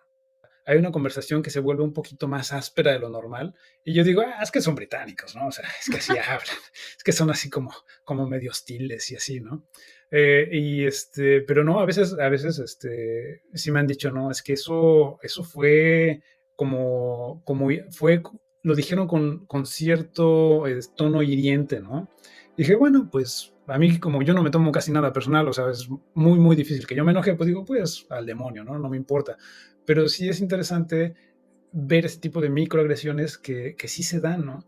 Y sí hay como los chistes típicos de eres mexicano, oye, y te preguntan por el Chapo, ¿no? O sea, te preguntan por los narcotraficantes. Sí, a mí también me pasó. Eso es como que, bueno, ya bájale a los estereotipos, ¿no? Ese punto sí me molesta bastante ya, porque es como si es lo típico, ¿no? Y la culpa lo tienen también los medios, ¿no? Por ejemplo, yo cuando entré a trabajar a mí también me pasó esas microagresiones, si se le puede decir micro. A veces no son tan micro. Sí, por ejemplo, en mi caso, bueno, yo tengo la piel un poco más clara Y cuando entro a trabajar, algunos compañeros hasta me dicen, ¿y de dónde vienes? Y ya yo les digo, no, pues yo soy mexicana. Y me dicen, ¿y por qué tu piel no es oscura? ¿Por qué tu piel no es más morena? ¿Por qué eres blanca? Y yo sí, bueno, verán, pues nuestra historia como mexicanos es una mezcla, bla, bla, bla. Y se enteran en ese momento que soy mexicana y empiezan a decirme eso de, ay, ¿y conoces al Chapo? Y Colombia también está en México. Cosas así. Y yo me quedo así, bueno, es parte de la ignorancia, pero también la influencia de estas cosas. A veces hasta me decían, ay, yo estoy viendo la serie de Netflix de tal narco. Y ¿te gusta también? Y yo así como de que, no porque sea mexicana significa que también me van a gustar ese tipo de contenido, ¿sabes? Sí, Pero ¿no? sí, es Al contrario. bastante incómodo, ¿no? Está Lidiar con cabrón, la eso. verdad. Sí, y yo creo que al contrario, yo siento que, digo, bueno, si a alguien le gusta ese tipo de cosas, pues bien, pero yo siento que viniendo de donde venimos, siendo mexicanos, de que vivimos eso no como una serie en Netflix o como una ficción, sino algo más cercano a nuestra realidad, pues también nos lo tomamos más en serio, ¿no? No es como de, Sí, claro. ay, sí, los narcos, y mira, no es una película de Hollywood, ¿no? Para nosotros, ¿no? No es un show. No es Nosotros cosa de risa tampoco. Exacto, no debe ser cosa de risa. Y sí se lo toman a veces así, ¿no? Y es lo que a veces Molesta. A molesta, veces. exacto. O sea, sí es difícil. Y hay detallitos, ¿no? A veces hacen mucho la pregunta de, ¿de dónde viene? ¿De dónde vienes? O ¿de dónde eres? ¿No? O te preguntan, que es una pregunta muy normal y que yo tengo esa curiosidad auténtica a veces con otros extranjeros, ¿no? Decirles, oye, sé que no eres de aquí, pero ¿de dónde eres? ¿No? Tengo curiosidad de aprender tu cultura y eso, ¿no? Y saber de tu historia. Pero a veces te lo preguntan como para resaltar que no eres de aquí y te lo hacen con un ligero toque de despotismo a veces y te dicen, ¿dónde es tu hogar? ¿No? O sea, where is home? Así te preguntan, ¿no? Y yo siempre les pregunto, pues, yo siempre les respondo, pues, el hogar es donde yo voy, donde yo decido hacer mi hogar, ¿no? Y después cambian la pregunta y dicen, no, pero ¿de dónde vienes? Pues yo vengo de mi casa, vivo aquí en Coventry. Y dicen, no, pero ¿de dónde realmente vienes? Y yo, pues, ¿cómo que de dónde? Pues, del De autobús, mi ¿no? mamá. O sea, de mi mamá. O sea, no, pero a veces me ha pasado pocas veces que son tan pesaditos en ese sentido. Normalmente, cuando alguien lo hace como de buena intención, le respondo rápido, sí, soy de México, qué padre, que quiero viajar. Y ya les digo, pues mi esposa tiene una agencia de viajes, te contacto con ella, ¿no? Y hay otros que son como te digo, o sea, como que resaltan esa parte de que no eres de aquí, ¿no? Y esos son los que se las pongo difícil, ¿no? Una amiga, por ejemplo, Siria, tuvo esa experiencia, ¿no? Con otra ¿Siria? persona. ¿Como el país? Sí, ella ¿Se es. llama Siria? No, ella es de Siria. Ok. Ella es de Siria. Bueno, hay gente que se llama Paris, por eso pregunto. Paris. O Parris, dirás. No, está bien. No, ella es de Siria y ya tiene muchos años viviendo en Inglaterra. Lamentablemente, pues ni siquiera ha podido ir de regreso a su casa. Esa es otra historia bastante fuerte. Obviamente sabemos que la guerra sigue en Siria y ella no ha podido ir a casa por la guerra, ¿no? Pero ella obtuvo ya hace varios años su nacionalidad británica, que es su ciudadanía, ¿no? Que es un poco distinto, ¿no? No es lo mismo ciudadanía que nacionalidad. La nacionalidad, pues la adquieres de otras maneras, normalmente por nacimiento, ¿no? La ciudadanía, pues es el derecho de estar en un lugar con los derechos del ciudadano, ¿no? Y entonces había otra investigadora de nuestro grupo que es, pues, bueno, buena en lo que hace y demás, que le decía, no, pero es que tú no vas a ser realmente británica, ¿no? O sea, tú no eres británica. Y decía, sí, ya soy británica, tengo mi pasaporte, tal. Hice mi juramento a la reina, que en ese momento ella le tuvo que jurar lealtad a la reina. Pero era muy, ¿cómo digo? Muy, muy necio ese comentario, muy ignorante ese comentario de decir, es que no vas a ser británica porque no naciste aquí, ¿no? Y dices, caray. Bueno, ¿no? O sea, deja mucho que desear de una persona que tiene una educación pues de más alto nivel en una de las mejores universidades del mundo, ¿no? Pero bueno, como decía Sara, es para que, no les contamos esto probablemente para que se pongan tristes y digan, no, ya no voy a ir a ningún lado, no, al contrario, ¿no? Simplemente es para que sean conscientes de que si deciden viajar y salir de su país, pues que no todo va a ser Lo color tomen de en rosa. cuenta. Lo que tomen en cuenta. Y digo, a final de cuentas, son situaciones con las que hay que lidiar y pues la vida, pues así es, ¿no? Pero en la academia no sufrieron microagresiones, digo, Sí, dentro o sea, de su doctorado, sus maestros, sus compañeros. Bueno, eso que les cuento fue cuando yo estaba haciendo mi doctorado y se le hizo a mi compañera. Otro que me pasó fue que una de esas pláticas que se pasó un poquito más del hostil fue un estudiante que, digamos que me habló un poquito más rudo de lo normal. Y yo dije, pues es británica, ¿no? O sea, pero simplemente, bueno, y mi compañera de oficina, que es galesa, me dijo, no, es que, ¿qué le pasa, no? O sea, te está diciendo cosas que no debería. Arturo, pero cuéntanos, cómo son estas microagresiones si es que recibiste del lado académico, del lado del doctorado. ¿Tuviste algún maestro, algún compañero, personalmente a ti, que te hiciera alguna de estas microagresiones? Pues sí se han dado. Por ejemplo, una que me viene ahorita a la mente es que cuando estaba haciendo mi doctorado, estaba supervisando el proyecto de una estudiante de maestría y en algún momento ella llegó así como muy alterada, muy frustrada porque las cosas no salían en el laboratorio, como a decirme, preguntarme cosas. Y yo le contesté y dije, bueno, pues esto, aquello y así. Y mi compañera de oficina que escuchó toda la conversación, ella es galesa y me dijo, oye, pero es que no te tendría que estar hablando así, o sea, te está hablando demasiado fuerte, demasiado Grosera. agresiva, ¿no?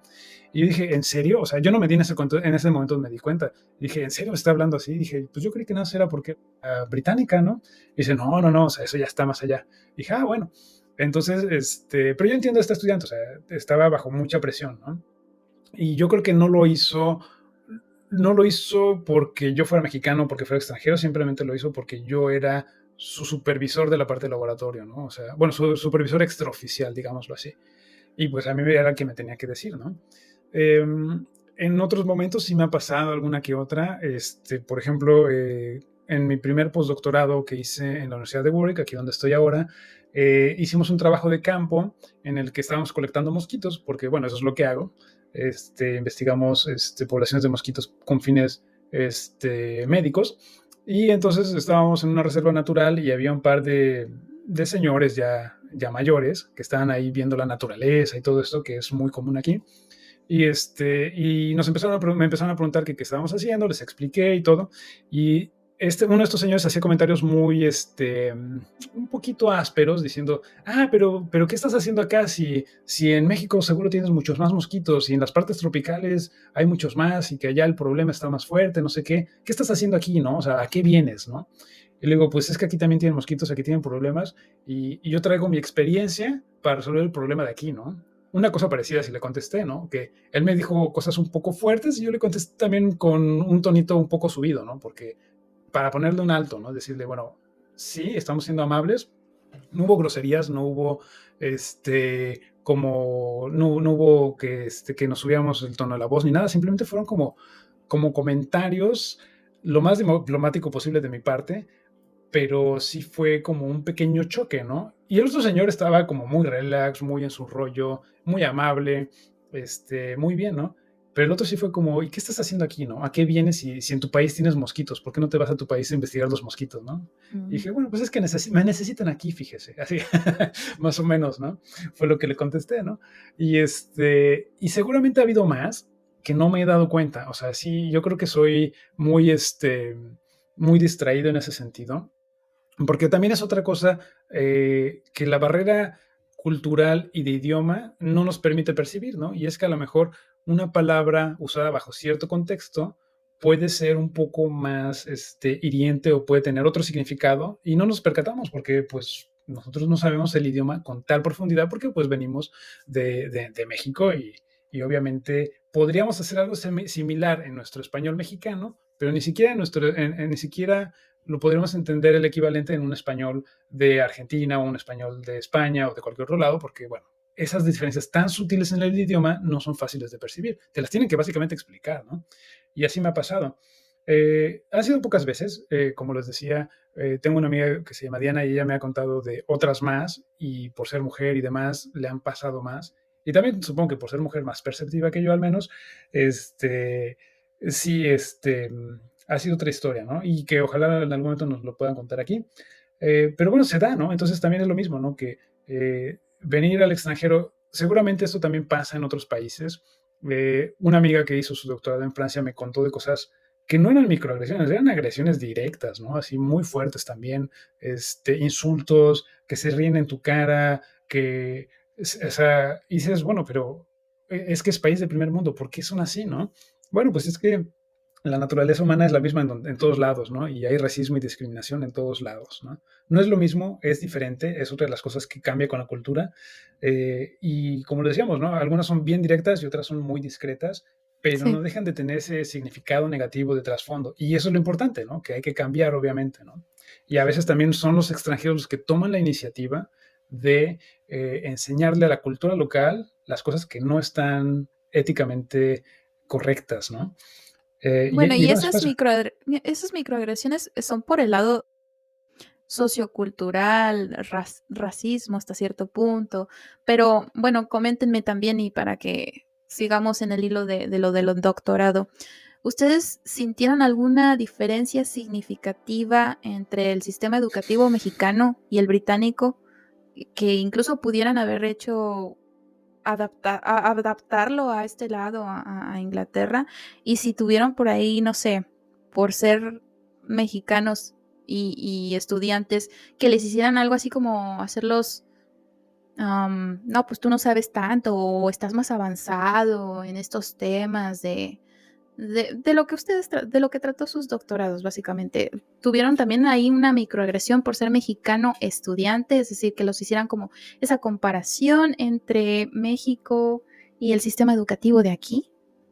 Bueno, a mí no, a mí en mi caso no, no, o sea, que fuese, que yo sienta que fuese por eso, no. El problema académico creo que hay muchos asuntos ahí y que quizás podemos hablarlos en otra circunstancia para hablar específicamente de todos los problemas que hay en el sector académico, porque creo yo que por el simple hecho de estar en ese ambiente hay otros problemas que se pueden mezclar con esto, de que me traten mal por el simple hecho o que tenga malas experiencias por el simple hecho de no ser nativo, de ser mexicano, de haber recibido una educación diferente.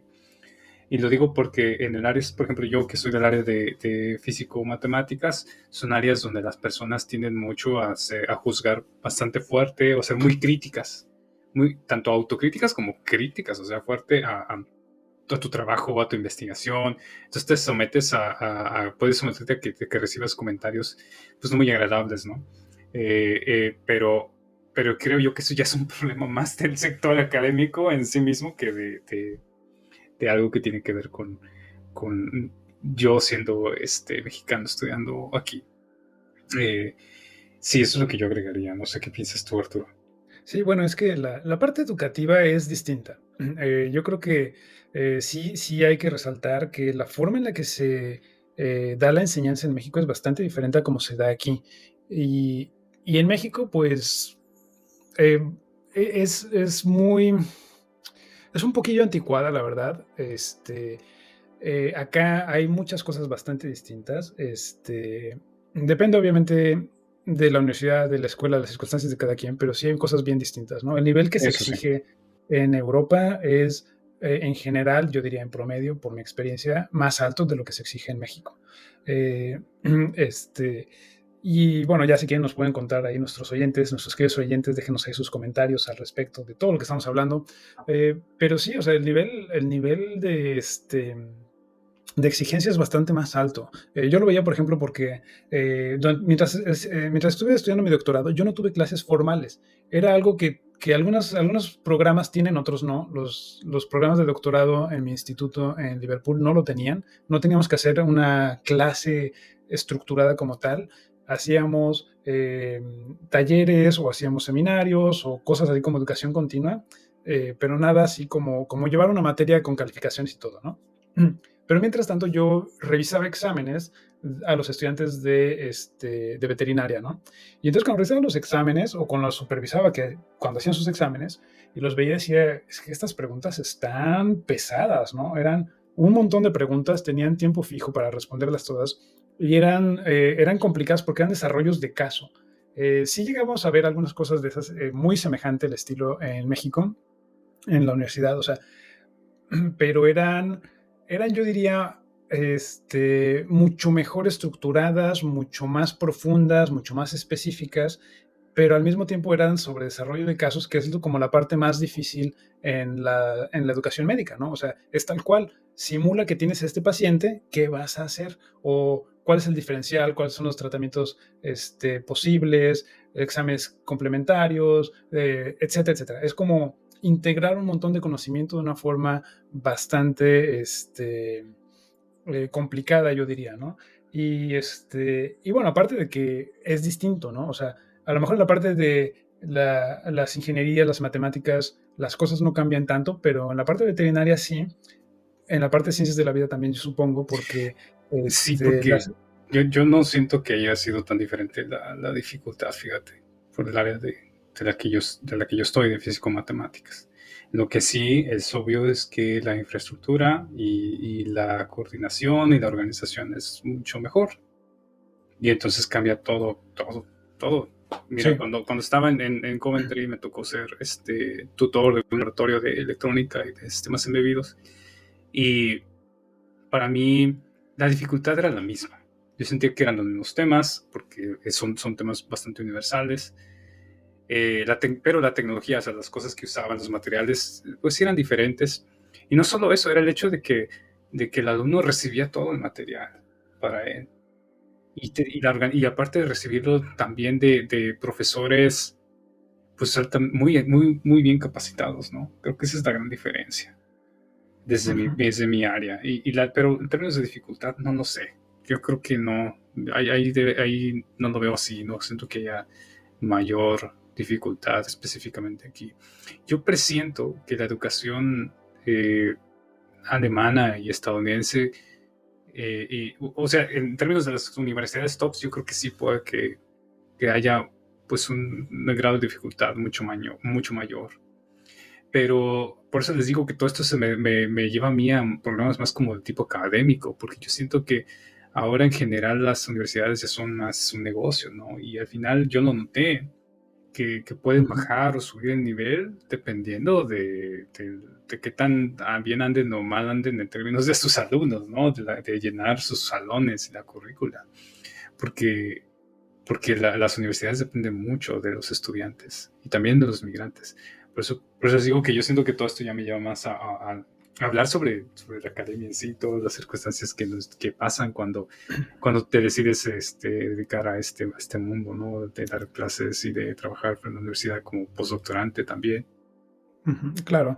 Sí, es muy cierto. O sea, es la infraestructura de que sí tienen una preparación mucho mayor. Es decir, a lo mejor como tú dices, o sea, desarrollar un caso clínico en medicina humana, medicina veterinaria, aquí o allá puede ser muy similar. Sí había diferencias clásicas, ¿no? De diferentes enfermedades, diferentes razas de los animales, que obviamente aquí jamás van a ver algo de producción en el trópico, como se ve en México, obviamente, o en el altiplano, que son razas especiales, etcétera. No van a ver nada de eso, pero nosotros tampoco vamos a ver enfermedades como Blue Tongue, que son endémicas de acá. A lo mejor se ven algunas enfermedades exóticas, en fin, ¿no? Pero es que tener todos los recursos para dar una educación de nivel te fuerza a dar los resultados de ese mismo nivel. No sé si me explico. Entonces, tener un profesor que está bien capacitado, un examen que está bien estructurado, que además lo tienes impreso, lo tienes en la computadora y puedes consultar las fotografías, etcétera, etcétera, te demanda más como estudiante. Entonces, si te ponen una fotografía que está más o menos, si tú le echas una explicación más o menos al profesor, pues te va a dar una calificación pues más o menos acorde, ¿no? Pero si te ponen todos los recursos y todas las herramientas y no tienes y tienes que interpretarlo de la mejor manera, pues bueno, es un poco más desafiante, yo creo. Que también depende de los profesores. Aquí hay algo bien importante y es que es mucho más consistente la educación. Es decir, los profesores enseñan lo mismo, tienen los mismos exámenes, tienen las mismas estructuras, tienen los mismos módulos, etcétera, etcétera. En México se da mucho que pues es libre cátedra, ¿no? Entonces el profesor enseña como quiere, cuando quiere, lo que quiere, casi, ¿no? Tiene su programa. En mi facultad había exámenes departamentales que eran supuestamente coordinados por todo el departamento para que todos los profesores se pusieran de acuerdo. Pero aparte había sus exámenes, ¿no? Entonces también depende de la suerte que te tocara con los profesores allá. Y supongo que también es aquí, ¿no? O sea, hay profesores que te caen mejor y otros peor, pero está mejor estructurada, eso sí. O sea, está mejor estructurada. Entonces, chavos, ¿qué dirían? ¿Cuáles serían los consejos que le darían a alguien que esté considerando realizar un doctorado en Inglaterra desde México? ¿Qué es, y también a la vez, qué aspectos creen que son fundamentales tener en cuenta antes de tomar la decisión de venirse a estudiar al extranjero? Ok, bueno, yo creo que deben de considerar mucho qué es lo que esperan a largo plazo, cuál es su plan de vida, porque hacer un doctorado en sí mismo pues es un periodo razonable de tiempo, son 3 años a 5 años, dependiendo de dónde lo hagan.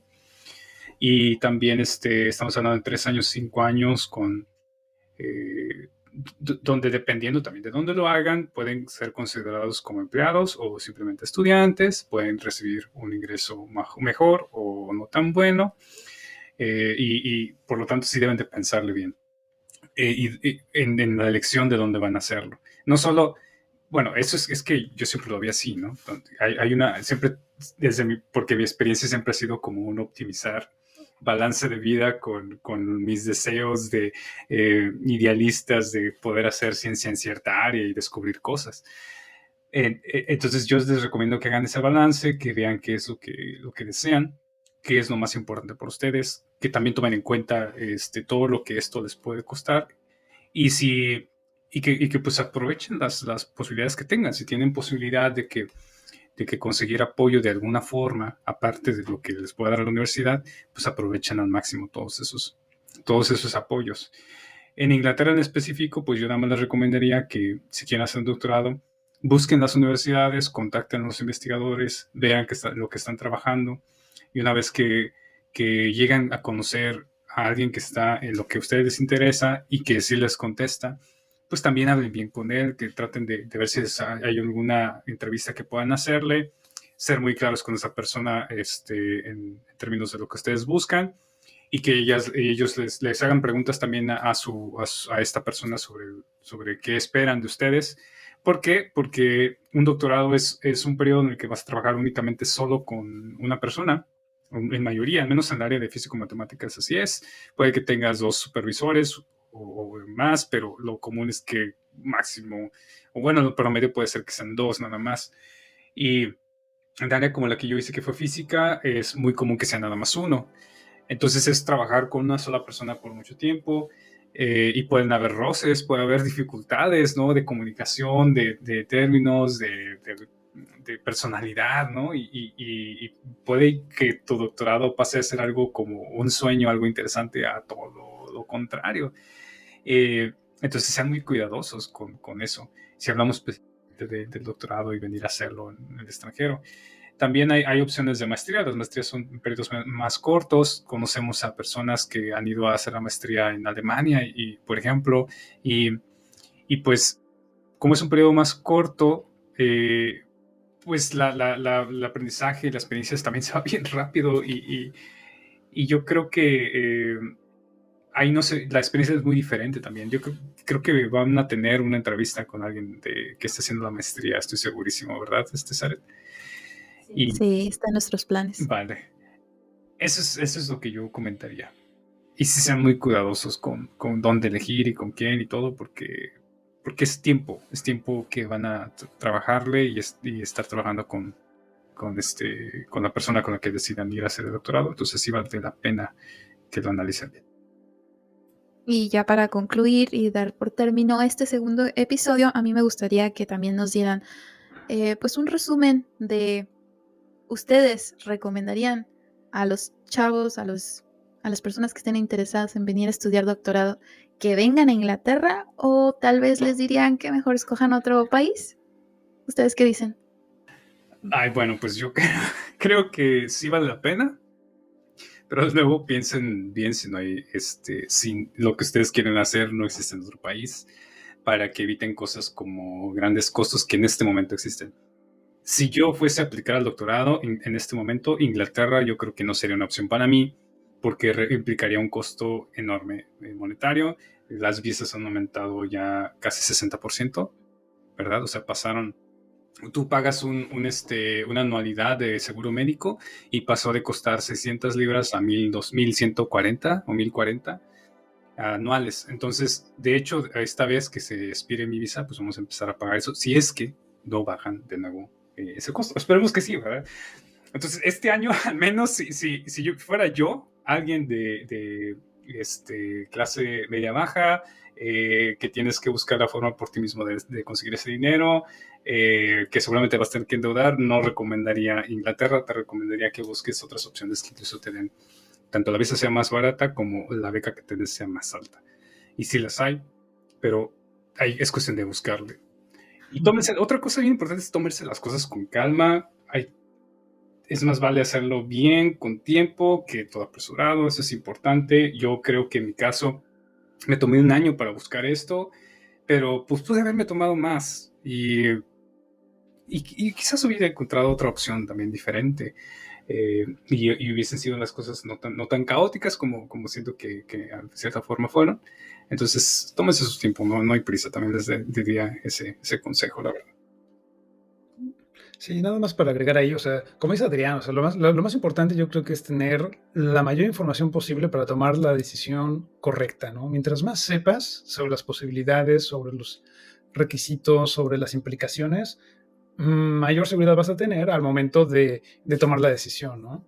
Entonces, obviamente, si tienes en mente una universidad, si tienes en mente una institución, por el programa, por las personas que están trabajando ahí, eso también es para mí algo bien importante, ¿no? O sea, no es lo mismo trabajar en un lado o en otro por las personas que están haciendo ese tipo de investigación. A veces es tan específico que solo está en 2, 3 lugarcitos en el mundo, y si uno de esos está un poquito difícil, bueno, a lo mejor igual se intenta, ¿no? O sea, obviamente, como dice Adrián, la parte de las visas es otro tema que seguramente tocaremos en el podcast, porque es un poco más complicado justo ahora.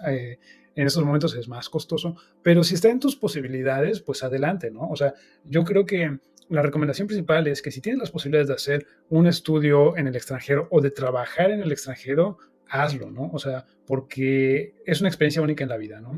Y como dice Adrián, ¿no? Es un gran sacrificio en cuanto a tiempo, en cuanto a dinero, en cuanto a esfuerzo personal, pero vale la pena. O sea, yo siento que a pesar de todas las dificultades, a pesar de todas las complicaciones que pueden surgir en el camino, las malas experiencias, con las casas, con las camas rotas, con todas las cosas que rompió Adrián, bueno, nosotros tapamos el baño con, bueno, en realidad con un hueso me faltaron más experiencia de contarles, pero bueno, ya quizás sea para sí, porque faltan cosas pues, que pasa durante el doctorado de tu relación, pero siento que entran más en los problemas de tipo del área académica, porque todo lo demás que me pasó siento que entra en esa área en específico.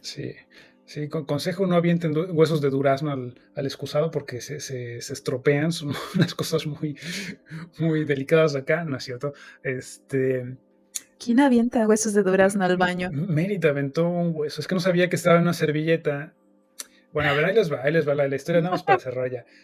Nosotros también rompimos cosas en la casa donde estábamos, y entonces se le hizo fácil tirar un Kleenex que ella creyó, pues un Kleenex sucio, al excusado, ¿no? Y pues ahí se va, ¿no?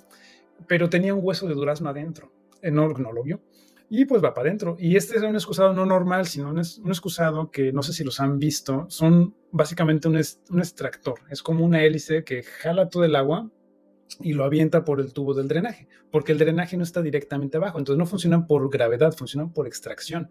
Y entonces pues ahí va el hueso de durazno y se atoran las hélices de esta cosa, y pues semanas sin poder resolverlo porque no sabíamos cómo era, y tuvo que ir un plomero especializado en ese tipo de baños y no sé qué, todo un rollo. Y al final logró sacar el dichoso hueso de durazno, la semilla del durazno, y bueno, en fin, cosas que pasan. Pero a pesar de todo eso, o sea, a pesar de todo eso, yo creo que las amistades, las conexiones culturales, los amigos que hemos hecho acá, tanto británicos como internacionales, como mexicanos, o sea, la verdad es que vale muchísimo la pena. Es, como les digo, yo creo, una experiencia única en la vida. Y como yo les decía al principio, si puedes hacer una experiencia única como esta y además te pagan por ello, pues adelante, ¿no? Qué mejor. Sí, qué mejor. Obviamente la situación económica es difícil en todos lados, es diferente para cada quien, pero si está en tus posibilidades, pues adelante, ¿no? Y como les digo, o sea, mientras más información tengas, mejor va a ser tu decisión, más informada va a ser tu decisión, obviamente, y nunca vas a saber hasta que lo hagas, ¿no? O sea, hasta que no vayas y hagas tu estudio de posgrado o de licenciatura. También se puede hacer incluso estudios de licenciatura en el extranjero. Sí, o como yo intercambios. mencionaba, era una licencia profesional, así le llamaban. Para mí es más o menos como Sí, como un intercambio. un intercambio, sí. Entonces, bueno, hay de todo, ¿no? Y es una experiencia pues única en la vida, ¿no? Entonces, si se animan, pues háganlo. Y si ya lo hicieron, pues cuéntenos cómo les fue, ¿no? Sí, Es una cuestión, la verdad, como les digo, que solo lo sabes hasta que lo haces, ¿no? Entonces, exacto. pues ir, háganlo donde quieran. También piensen que al final de cuentas un posgrado, un estudio es mucho tiempo, entonces no solamente piensen que ese grado es el objetivo, piensen más allá de eso, porque entonces van a saber responder algunas preguntas, ¿no? De qué es lo que sigue después del doctorado, a qué se quieren dedicar, dónde quieren vivir, dónde quieren trabajar, etcétera, ¿no? Y el doctorado, el posgrado solo es un paso, ¿no? No tiene que ser el objetivo final, porque entonces, puede llegar un momento de una crisis personal por ahí, ¿no? Entonces, evítensela pensando más allá desde el principio.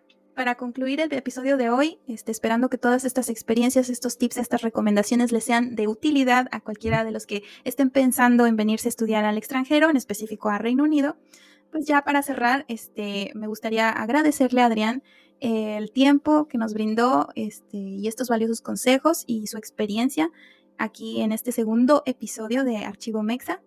Y tal vez más adelante, para los interesados, tendremos otros capítulos, otros episodios que hablen más a profundidad incluso de a lo que se dedica actualmente y otros temas relacionados con el tema de estudiar en el extranjero.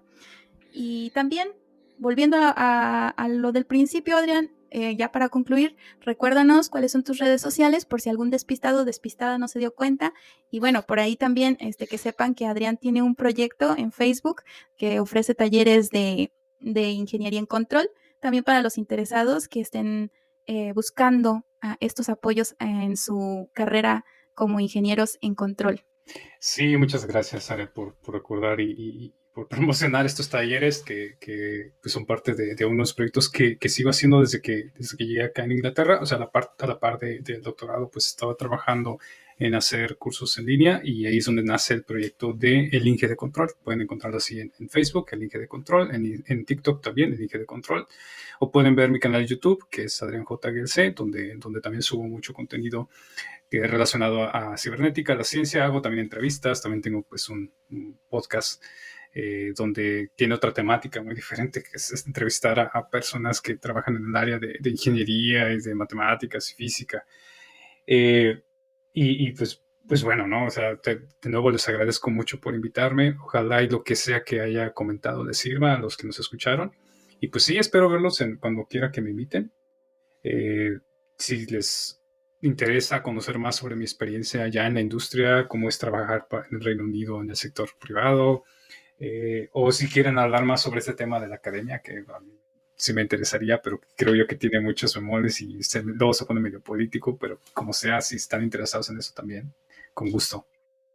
Y bueno, esto ha sido todo por el día de hoy. Si tú también, como Adrián, tienes alguna experiencia relacionada con el tema, o si te gustaría tocar algún otro tema, puedes describirnos, puedes decirnos sobre tus experiencias, o si incluso quieres participar con nosotros en este podcast, puedes encontrarnos en nuestras redes sociales, en Facebook, en TikTok, en YouTube como Archivo Mexa, en Instagram como Archivo Mexa Podcast, o escribirnos, mandarnos un correo electrónico a archivomexa@gmail.com. Y bueno, esto ha sido todo. Yo soy Zaret. Y yo soy Arturo. Muchas gracias por escucharnos y nos vemos en el próximo archivo. Hasta la próxima.